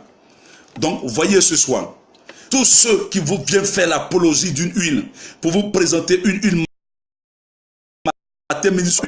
Quelqu'un parmi vous est malade, on peut venir voir le malade et puis on verse l'huile pour le oindre, pas pour mettre dans sa bouche. D'autres même vous parlez de l'huile pour faire ça comme suppositoire. On va dire qu'il faut utiliser l'huile à telle heure de la nuit comme suppositoire et puis tel saut va t'arriver. Tu sais dans quoi ils sont en train de te mettre? Vous savez dans quelle pratique ils sont en train de vous utiliser? Non. Attention, l'heure est arrivée, vous devez ouvrir les yeux. Vous devez ouvrir les yeux sur certaines réalités. Vous devez ouvrir les yeux sur certaines réalités bibliques. À force de vouloir coûte que coûte miracle, des gens vont vous initier plein à la sorcellerie. Tellement vous voulez miracle, tellement vous êtes pressé, tellement vous aimez la facilité, les gens vont vous initier dans des pratiques. Les gens des pratiques de maraboutage, des pratiques de fétichisme, des pratiques de huile verte, huile rouge, huile noire. Ils vont faire huile là, ça vient directement des rabbins, ça vient directement de Jérusalem. Ne croyez pas en ces choses. Je dis, les signes seront crus. C'est ta foi qui t'a sauvé. Maintenant, si toi-même tu veux, tu peux payer une bouteille d'huile. Tu n'as pas forcément besoin d'aller en Israël. Écoutez, tu n'as pas besoin. Jésus lui-même n'a pas utilisé cette huile. Si tel qu'ils disent que l'huile de Jérusalem, l'huile d'Israël fait des miracles, pourquoi il y a eu beaucoup de malades avant Jésus et puis au temps de Jésus, il y avait beaucoup de malades? Pourquoi c'est Élisée seul qui pouvait guérir Naaman? Pourquoi c'est Élisée seul? C'est tel qu'on vous dit que c'est rabbin, tel qu'on vous dit, tel qu'on vous fait croire. Pourquoi tous ceux qui étaient frappés de la lèpre, pourquoi au temps de Moïse, même sa soeur Marie a été frappée, pourquoi on n'a pas utilisé cette huile-là? Alors que l'huile d'onction sainte était là. Pourquoi on n'a pas utilisé pour guérir la lèpre de la soeur de Moïse, Marie? Ouvrez vos yeux. Ouvrez vos yeux à la vérité biblique. Lisez votre Bible. Méditez votre Bible. Nuit et jour. Quand vous avez du temps, la nuit avant de dormir, mettez au moins 10 minutes à part. Méditez la Bible de manière progressive. Ils ne vont jamais vous demander à ce que vous lisez vos Bibles. Parce que de peur que vous découvrez les vérités. Quand vous êtes dans la vérité, on va vous dire que tu es trop spirituel, que toi tu es trop incrédule. Je préfère, faites pas moment, comportez-vous comme des mériens. Pas qu'on est incrédule, mais homme de Dieu, ce que tu dis là, on n'a aucune référence. Ils vont venir seulement avec une connaissance culturelle pour vous expliquer qu'Israël a été reconnu comme État Israël, de Jérusalem, les rabbins, ça vient du mot grec, du mot hébreu. Ils sont en train de vous vanter une connaissance qu'ils ont de l'histoire d'Israël. Oh putain, ils sont vides eux-mêmes de la révélation de la parole de Dieu. On n'est pas venu pour étudier l'histoire d'Israël. Tu n'as pas forcément besoin d'aller en Israël pour savoir si Jésus est sorti du tombeau. Il dit, heureux ceux qui ont cru sans avoir vu. Écoutez, donc tout le monde qui a avoir l'argent pour aller 1 million, 2 millions, pour aller là-bas. En plus, c'est des commerçants. Ils vendent tout. Rien que pour business, donc ils peuvent venir à la télé. Celui qui n'a pas, ils vont vous parler d'Israël, le village de Jésus, le pays de Jésus. Le pays de Jésus, c'est la Bible. Jésus est dans sa parole. Il n'est pas dans un lieu. Jésus est dans sa parole. Le pays de Jésus, c'est sa parole. Il dit, quiconque invoquera mon nom sera sauvé. Que tu sois en Chine, que tu sois en Afrique, que tu sois en Asie, que tu sois aux États-Unis, là où tu es, tu pries ta femme, tes enfants, tu pries dans ton garage, tu pries dans ta chapelle, tu pries là où tu es, dans ton bureau. Jésus entend. Il est Dieu, il est omniscient, il est omniprésent. Ne doute pas, il est avec toi. Corneille n'avait pas besoin de sortir pour aller trouver les rabbins.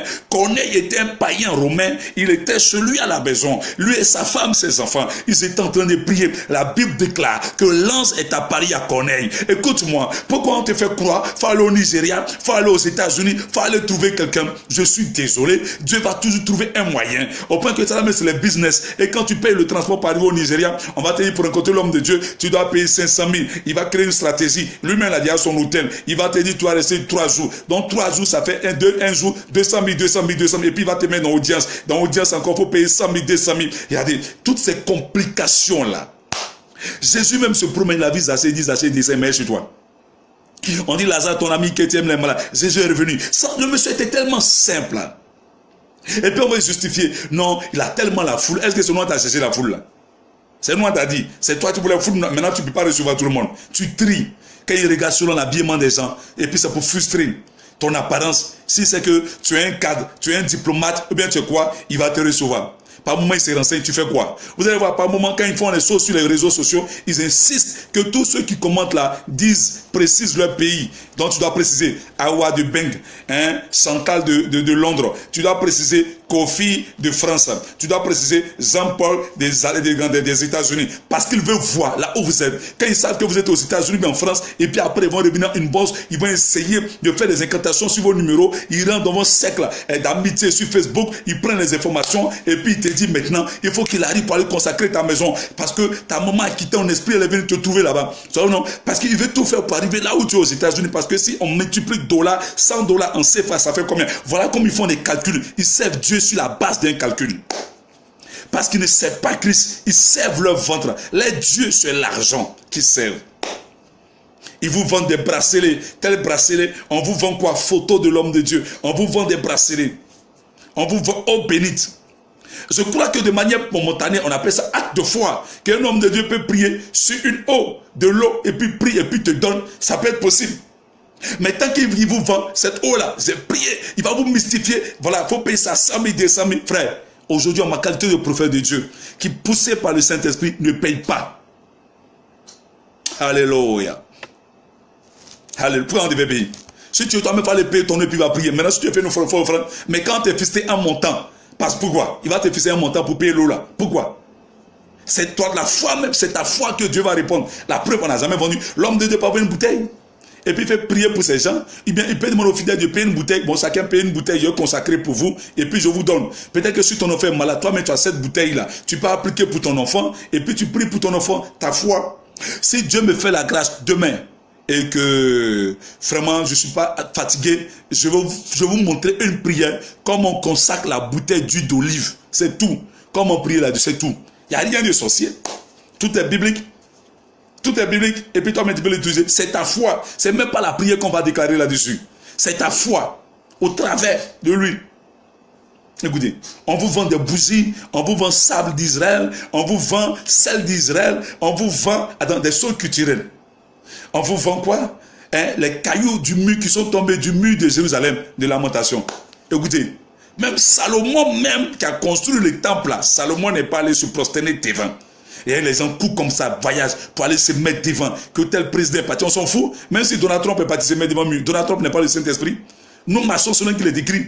Les gens ont dit, Moïse nous a dit, Jésus dit, Moïse vous a dit. Mais moi je vous dis.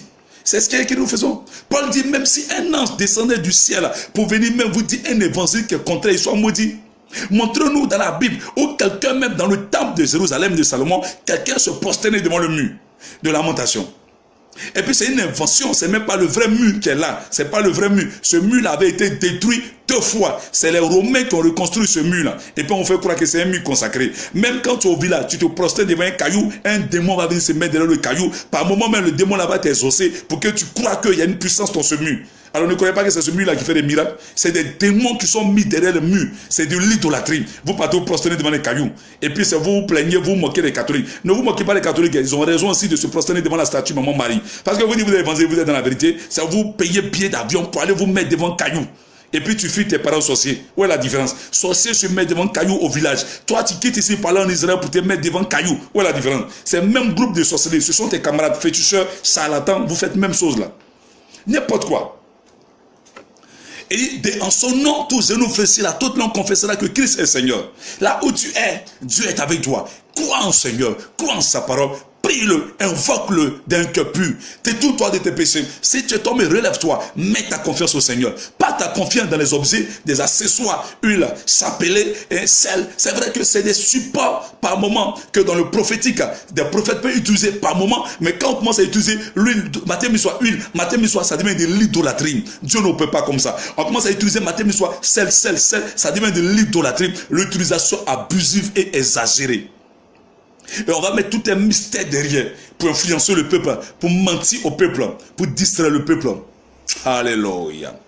Bien-aimés, rachetez les temps car les jours sont mauvais.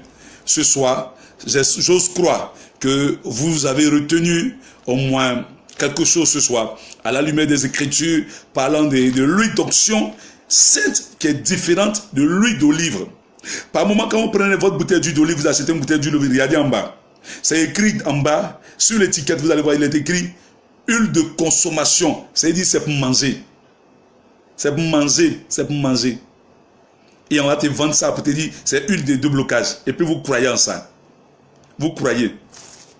Ils vont mettre vraiment un peu emballé, bien emballé, dans certains cartons flacons. Ça ne chasse pas sorcier. Il n'a pas dit au nom des choses qu'on appelle, au nom de huile, chasser les démons. Il dit en mon nom. On va dire que cette huile là, si tu as mis, et puis tu es allé au village, au funérailles, les sorciers de ta famille ne vont pas te voir. Parce que c'est le bishop qui a consacré, c'est le révérend, le très révérend. C'est pour te mystifier, pour te vendre. C'est tout. Il dit, crois. Tout est possible à celui qui croit. Si Jésus en toi, aucun sorcier de ta famille ne peut te faire quoi que ce soit. Si tu crois en Jésus, en fait, le diable utilise le doute, la peur pour vous influencer. Crois au Seigneur Jésus. Prie. Tu peux préparer un temps de jeûne. Prie et puis va au village, au funérailles. Tu vas, tu reviens. Ils ne pourront rien contre toi. C'est parce que vous croyez en ces démons. C'est du n'importe quoi. Il dit, lance de les ténèbres campe autour de ceux qui craignent Dieu. Le problème, c'est que nous n'avons pas une bonne communion avec le Seigneur. Nous avons manquant de foi. Le doute est en nous. Satan exploite le doute, la peur. Tu es paniqué. Et les sorciers, je suis allé au Togo. Nous sommes allés au Togo. Nous sommes allés au Bénin. On a tué des génies qui viennent en serpent. On a déterré des fétiches au Bénin. Des trucs de vaudou, ils sont venus enterrer. On a affronté des francs-maçons. On a vu dans la forêt. On a pressé dans plusieurs villages, dans les cimetières. On allait prêcher. Pasteur a fui. On en a fait. On a sorti. Sorcier peut faire quoi à qui? Marabout peut faire quoi à qui? C'est parce que vous croyez. Et le marabout là, c'est les bêtises. Jésus qui est en toi, ton maître a vaincu le maître. Le maître là, c'est Satan. Le maître Satan a été vaincu par ton maître Jésus-Christ à la croix il y a 2018 ans de cela. Tu as peur de quoi? Jésus est à toi. Christ en nous l'expérience de la gloire. Paul dit, je sais en qui j'ai cru. Est-ce que tu sais en qui tu as cru? Pour croire en ses accessoires. Pour croire en ces bougies, pour croire en ces huiles mystiques, pour croire en ces choses, on te dit, tu utilises, ton mari va t'aimer, ton mari va plus te quitter, tu utilises, tu as mis ça dans ta sauce, ton mari sera bassé, des pratiques de fétiches pour envoûter ton mari ou pour envoûter ta femme. Et vous croyez en ces choses-là. Croyez en Jésus. Votre foi en Jésus. Oui. Il a dit, crois au Seigneur Jésus, toi et ta famille, tu seras sauvé. Crois au Seigneur Jésus, toi et ta famille. Cesse de pleurer, cesse de te lamenter. Pour terminer, je vais te dire quelque chose. Regardez, la Bible dit dans 1 Samuel, chapitre 6, 1 Samuel chapitre 6, 1 Samuel chapitre 7. Non, je ne crois pas. Ouais, c'est ça, 1 Samuel chapitre 6, 1 Samuel chapitre 7. La Bible déclare que lorsque l'arche de l'alliance avait été prise par les Philistins ont envoyé cette arche de l'alliance dans leur ville. Et ils ont fait rentrer l'arche de l'alliance dans la maison de leur Dieu qu'on appelle Dagon, qui était sous forme de statue. Et ils ont mis l'arche de l'alliance de l'Éternel à côté de Dagon. La Bible dit, ils sont partis dormir. Le lendemain, quand ils sont revenus, ils ont trouvé Dagon qui est tombé. Qui a poussé Dagon? Ils ne pouvaient pas imaginer que c'est la présence de l'arche de l'alliance qui a fait tomber Dagon. Ils ont relevé les dieux statues Dagon encore. Ils sont allés dormir. Le lendemain, ils sont revenus. On dit Dagon est brisé. Dagon est tombé. La statue est tombée. Les bras sont brisés. Les pieds sont brisés. Et puis la face est contre terre. C'est-à-dire que la statue s'est prosternée devant l'arche de l'Éternel. Ça veut dire que les dieux s'est prosterné devant le Seigneur du Dieu d'Israël. Et l'arche de l'alliance était sur les Philistins. L'arche a frappé de toutes sortes de maladies, tous les Philistins, tous les territoires. La simple présence de l'arche. Regarde, ça c'était sous forme d'âge. Toi, tu as Jésus-Christ en toi. Ne les crains point, qu'il danse en paille rouge, en tissu avec gris-gris, peau de mouton, cori, il met ça devant ta porte, ne crains point. Lève-toi, déclare au nom de Jésus, je détache vos sources de puissance, je vous paralyse, eux-mêmes vont avoir peur, ils vont trembler devant toi. On t'a donné à manger, si tu es convaincu, mange. Si tu n'as pas une grande foi, ne mange pas. Prie et puis mange. La Bible dit même si tu bois, à moins que le Saint-Esprit te dise de ne pas boire, à moins que le Saint-Esprit te dise de ne pas manger, ne crains point. Vous ne savez pas à qui vous appartenez, vous ne savez pas qui est en vous, c'est Jésus-Christ. Le Dieu vivant, le Dieu véritable, le sang des sangs, le Maître suprême de l'univers, le Yeshua Hamashiach. L'Elohim Kaladonai, Jéhovah Nissi, Jéhovah Skil, Jéhovah Makadesha. Il vit en vous. Dieu est en toi. Quand tu te déplaces, c'est Dieu qui se déplace. Tu transportes la présence de Dieu en toi. Ça veut dire que mille tombent sur ton côté, 10 000 à ta droite, tu ne seras pas atteint. Il te barricade, il est avec toi, il est sur toi et il est en toi. Qui peut tuer Dieu? Personne, à moins que ton heure arrive. Même Satan ne pouvait pas attaquer Job, c'est Dieu qui a donné le feu vert à Job. Si tu savais le prix, la valeur que tu avais aux yeux de Dieu, tu n'allais pas craindre les sorciers, tu n'allais pas craindre que tu es dans un car et que tu voyages, tu n'allais pas craindre quand tu es dans un avion que tu voyages, tu n'as pas besoin de paniquer. Vous avez Bible en main quand vous êtes en voiture, vous avez Bible en main quand vous êtes avion, vous paniquez, mais en réalité c'est parce que vous manquez de foi. Vous manquez de foi. Crois au Seigneur Jésus. Ta foi n'est pas dans une eau. Ta foi n'est pas dans une huile. Écoute, la Bible dit qu'ils étaient tous rassemblés au bord de la piscine. Ils attendaient le mouvement de l'eau. Regardez, leur foi était limitée à l'eau. Leur foi était orientée sur l'eau. Et tous espéraient. Au point que le gars a fait 38 ans au bord de l'eau. Regarde, notre Dieu n'a pas besoin de l'eau forcément. Notre Dieu n'a pas besoin de l'huile forcément. Il dit celui qui croit en moi. Il dit voici les signes, les miracles qui accompagnent ceux qui l'ont cru. Il n'a pas dit celui qui a eu d'Israël. Il n'a pas dit celui qui est à Jérusalem. Il dit voici les signes qui accompagnent ceux qui l'ont cru. Écoute-moi, ce paralytique était là depuis 38 ans. Jamais, quand il veut partir, il y a toujours quelqu'un qui descend avant lui. Écoute, Jésus est venu, le roi des rois, le Dieu vivant, celui qui est omniscient, omniprésent, omnipotent, qui n'est pas limité dans l'eau. Vous êtes limité par votre vie, vous êtes limité dans certaines assemblées, vous êtes limité avec votre argent, vous êtes limité avec votre diplôme intellectuel, vous êtes limité avec la connaissance que vous avez, vous êtes limité avec votre beauté, vos atouts, votre mari, votre position financière. Mais Jésus, la grâce de Dieu n'a pas de limite. Jésus est venu, il pose la question à cet homme, il dit veux-tu être guéri? Lui, il est concentré sur l'eau de la piscine de Bethesda. Il dit non, chaque fois quand je vais partir, je n'ai personne pour m'aider. Il dit non, nous ne sommes plus au temps de l'eau bénite, nous ne sommes plus au temps de l'huile d'onction d'huile que Moïse avait ça avec Aaron. Non, ça c'était limité. Nous sommes au temps de la grâce, où l'esprit de vérité est arrivé. Il dit lève-toi et marche. Cet homme s'est levé, cet homme a commencé à marcher. Écoute-moi, tu n'as pas besoin d'aller cotiser pour aller payer $100 000 ou bien $100, une huile qui vient de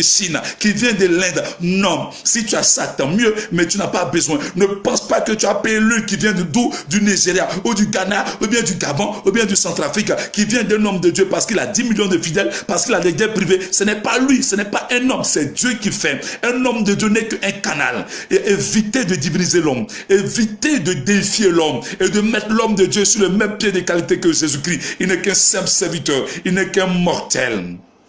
Oui, Paul avait toute son onction. Paul a été frappé par une maladie sur son côté. Il plut même, il est en train de prier, il dit Seigneur, Paul que la silhouette, Paul qu'on prenait un mouchoir pour appliquer sur son corps et puis cela produisait des miracles. Paul souffrait des mal. Et la Bible déclare qu'il a prié 3 fois le Seigneur. Le Seigneur lui dit ma grâce te suffit. Écoutez, concentrez-vous sur Jésus que de chercher qui va dire votre numéro de téléphone. Concentrez-vous sur Jésus que de chercher qui va dire la couleur de votre dessous. Concentrez-vous. Si tu le cherches, maintenant lui-même il va trouver un prophète pour venir te croiser. Si tu le cherches, lui-même il va créer une rencontre. C'est lui qui crée les opportunités. C'est lui qui crée les rencontres. Mais vous le mettez à côté. Vous mettez le Saint-Esprit à côté et puis vous mettez l'homme de Dieu avant lui. Non, l'homme de Dieu n'est qu'un canal. Il peut venir par la langue, il peut venir en toge, il peut venir avec antia, il peut venir avec crucifix, mais il n'est qu'un mortel. Il dit, c'est lui l'Éternel. Il dit, pourquoi cherchez-vous le vivant parmi les morts? C'est lui qui est important. Alléluia. Il dit, ils verront celui qu'ils ont percé. Tournez les regards, levez les yeux vers l'Éternel. Jésus-Christ. Quel que soit le temps que tu traverses, le temps d'épreuve, peu importe là où tu es, qu'on a bloqué tes papiers, que tu es sans papier en France, que tu es sans papier aux États-Unis, que ton mari t'a laissé, ta femme t'a donné d'eau, ton enfant est malade, écoute-moi, Jésus est vivant. Il a vaincu pour toi. Il est mort jeune à 33 ans, pour toi et pour moi. Tout le monde t'a donné d'eau, c'est vrai. Tu es désemparé, tu es troublé, tu es paniqué. Tu ne sais à quel saint te vouer. Tout est difficile, tes comptes sont verrouillés et tu as un compte rouge et tu te poses la question comment faire. Tu n'as personne. On t'a donné un surnom.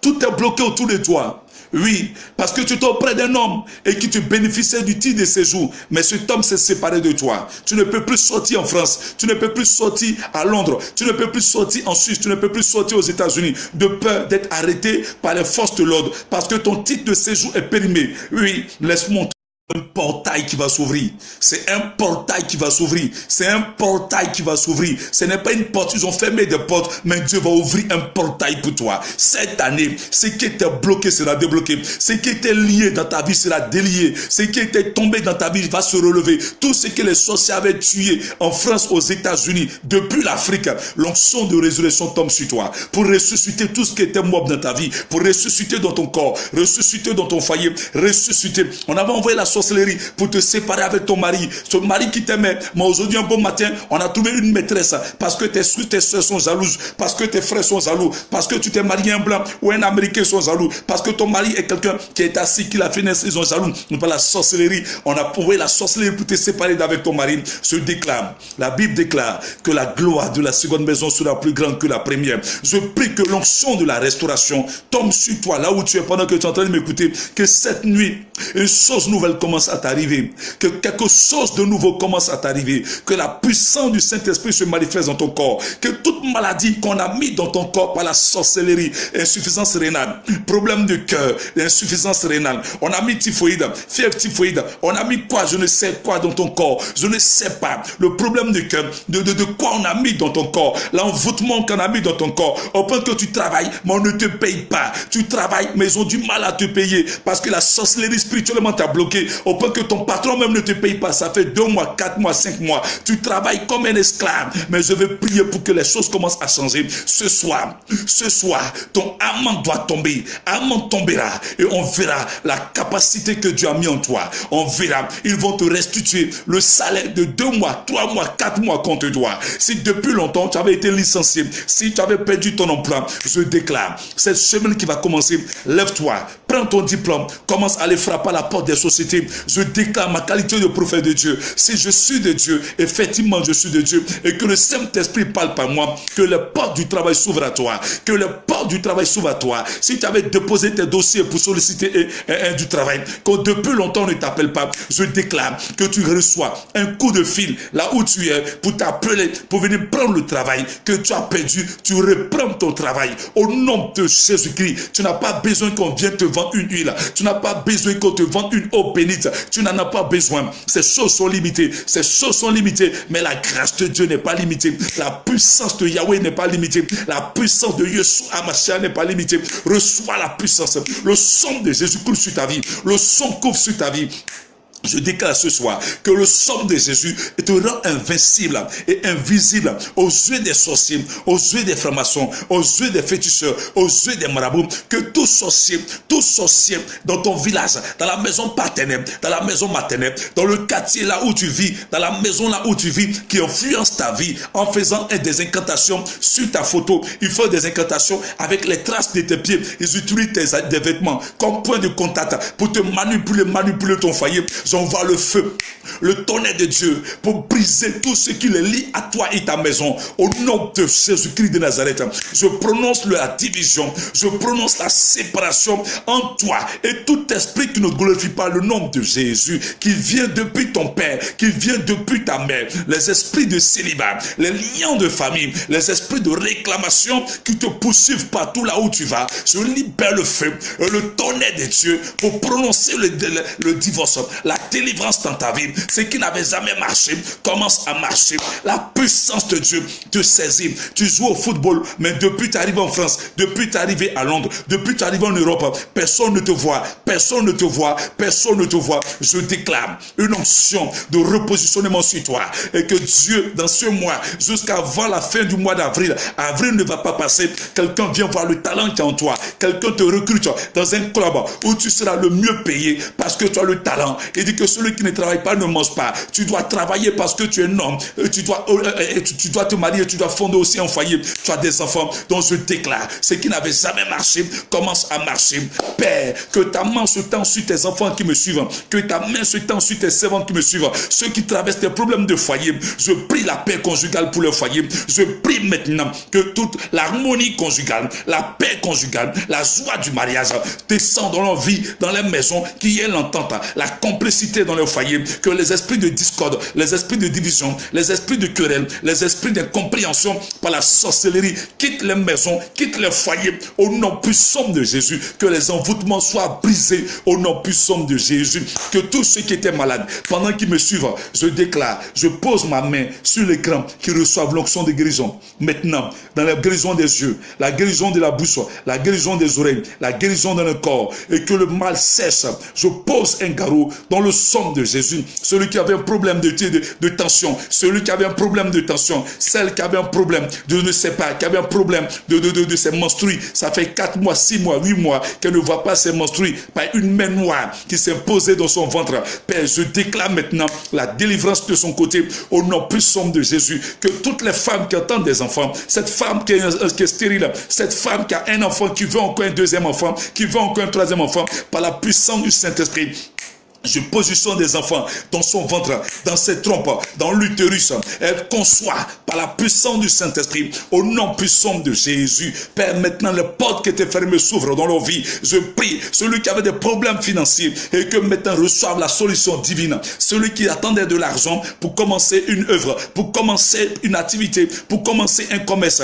Il reçoit cet argent, il reçoit cet argent, il reçoit cet argent par la puissance du Saint-Esprit, papa. Celle qui souffrait, oh Dieu des gloires, de diabète, qui était diabétique, celle qui souffrait de problèmes de tension, celle qui souffrait de problèmes d'insuffisance rénale, celle qui souffrait d'une maladie mystique, par la puissance du Saint-Esprit, de mon mystère, je te commande, tu sèches et tu quittes ce corps à l'instant, au nom puissant de Jésus. Je mets la vie dans les corps, je mets la santé, s'attache à votre vie de manière surnaturelle. L'onction du Saint-Esprit arrive à toi, brise le joug, brise la malédiction, brise les liens, au nom de Jésus. Que tout sorcier qui retient ton argent dans une marmite de sorcellerie, que tout sorcier qui retient ta carte, qui retient ton compte bancaire par une sorcellerie, je coupe les mains noires, je renverse les marmites de sorcellerie qui ont été utilisées pour aller contre toi, les calebasses qui ont été utilisées pour aller contre toi, les faux hôtels mystiques qui ont été bâtis contre toi, en ton nom, sont brisés, sont renversés par le feu et le tonnerre de Dieu, au nom puissant de Jésus. Je prie que tout sorcier qui a été mandaté pour maudire ta vie, que la malédiction retourne sur lui, qui tombe et qui terrasse au nom de Jésus. Je prie toutes les fois qu'on a utilisé ton nom au bord des eaux, dans les carrefours, au bord des rivières, dans les forêts, par des paroles incantatoires, en prononçant des malédictions sur toi, pour dire partout où tu iras, tu seras jamais heureuse, pour dire partout où tu iras, aucune bonne personne ne va faire du sérieux avec toi, au point que tu vas d'homme à homme, tu vas de femme à femme. Je déclare par annuler toutes ces paroles, par le sang de Jésus, les paroles qui ont été enregistrées dans le vent, dans les eaux, dans les forêts, dans les animaux, dans la nuit, dans les étoiles, dans les nuages, sont annulées par le sang de Jésus. Je déclare que le soleil parle en ta faveur, que la lune parle en ta faveur, que les nuages parlent en ta faveur, que la terre parle en ta faveur. La terre coopère avec toi, la terre collabore avec toi, la terre te donne sa graisse, la terre te donne sa graisse. Sois béni ce soir. Un temps nouveau souffle sur ta vie. Un temps nouveau arrive dans ta vie. Et ce qui ne marchait pas commence à marcher. La main de Yahweh s'étend sur toi. La Bible déclare que la main de l'Éternel s'est étendue sur les serviteurs. La terre sur laquelle tu te tiens parle désormais en ta faveur. Au nom puissant de Jésus. Ils se souviendront de toi. On va t'appeler. Tu vas recevoir un coup de fil. Dieu a décidé de te bloquer. Et s'est levé pour toi. Pour marcher pour toi. Au nom puissant de Jésus. Toi qui attendais une promotion depuis longtemps. Tu reçois cette promotion. au nom de Jésus-Christ de Nazareth. Toi dont la situation était courbée comme cette femme pendant 18 ans. Le cycle 18 est le cycle du redressement, du changement d'état. Je redresse tout ce que l'ennemi avait courbé dans ta vie. Tout ce que le diable avait courbé dans ta vie. Tout ce que la sorcellerie avait courbé est redressé ce soir. Soyez bénis. Soyez bénis. Que Dieu rende votre joie parfaite et totale. Que la gloire de Dieu vous localise. Et qu'on voit l'étoile de votre vie illuminée. Et que les masques qui ont été prévus pour vous, les hommes d'affaires, les femmes d'affaires, les hommes et les femmes qui ont été mandatés pour vous bénir, commencent à voir l'étoile de votre vie, l'étoile de votre destinée, qui ne rentre pas sur votre voisin, qui ne rentre pas sur vos cousines, mais qui marche jusqu'à votre rencontre pour vous donner ce tort, pour vous donner ces bonnes nouvelles qu'ils ont reçues de la part de Dieu pour vous donner accès au palais. Soyez bénis, soyez bénis, soyez bénis. Bonne nuit à vous. Shalom, shalom. Rendez-vous demain soir. Soyez bénis. Shalom.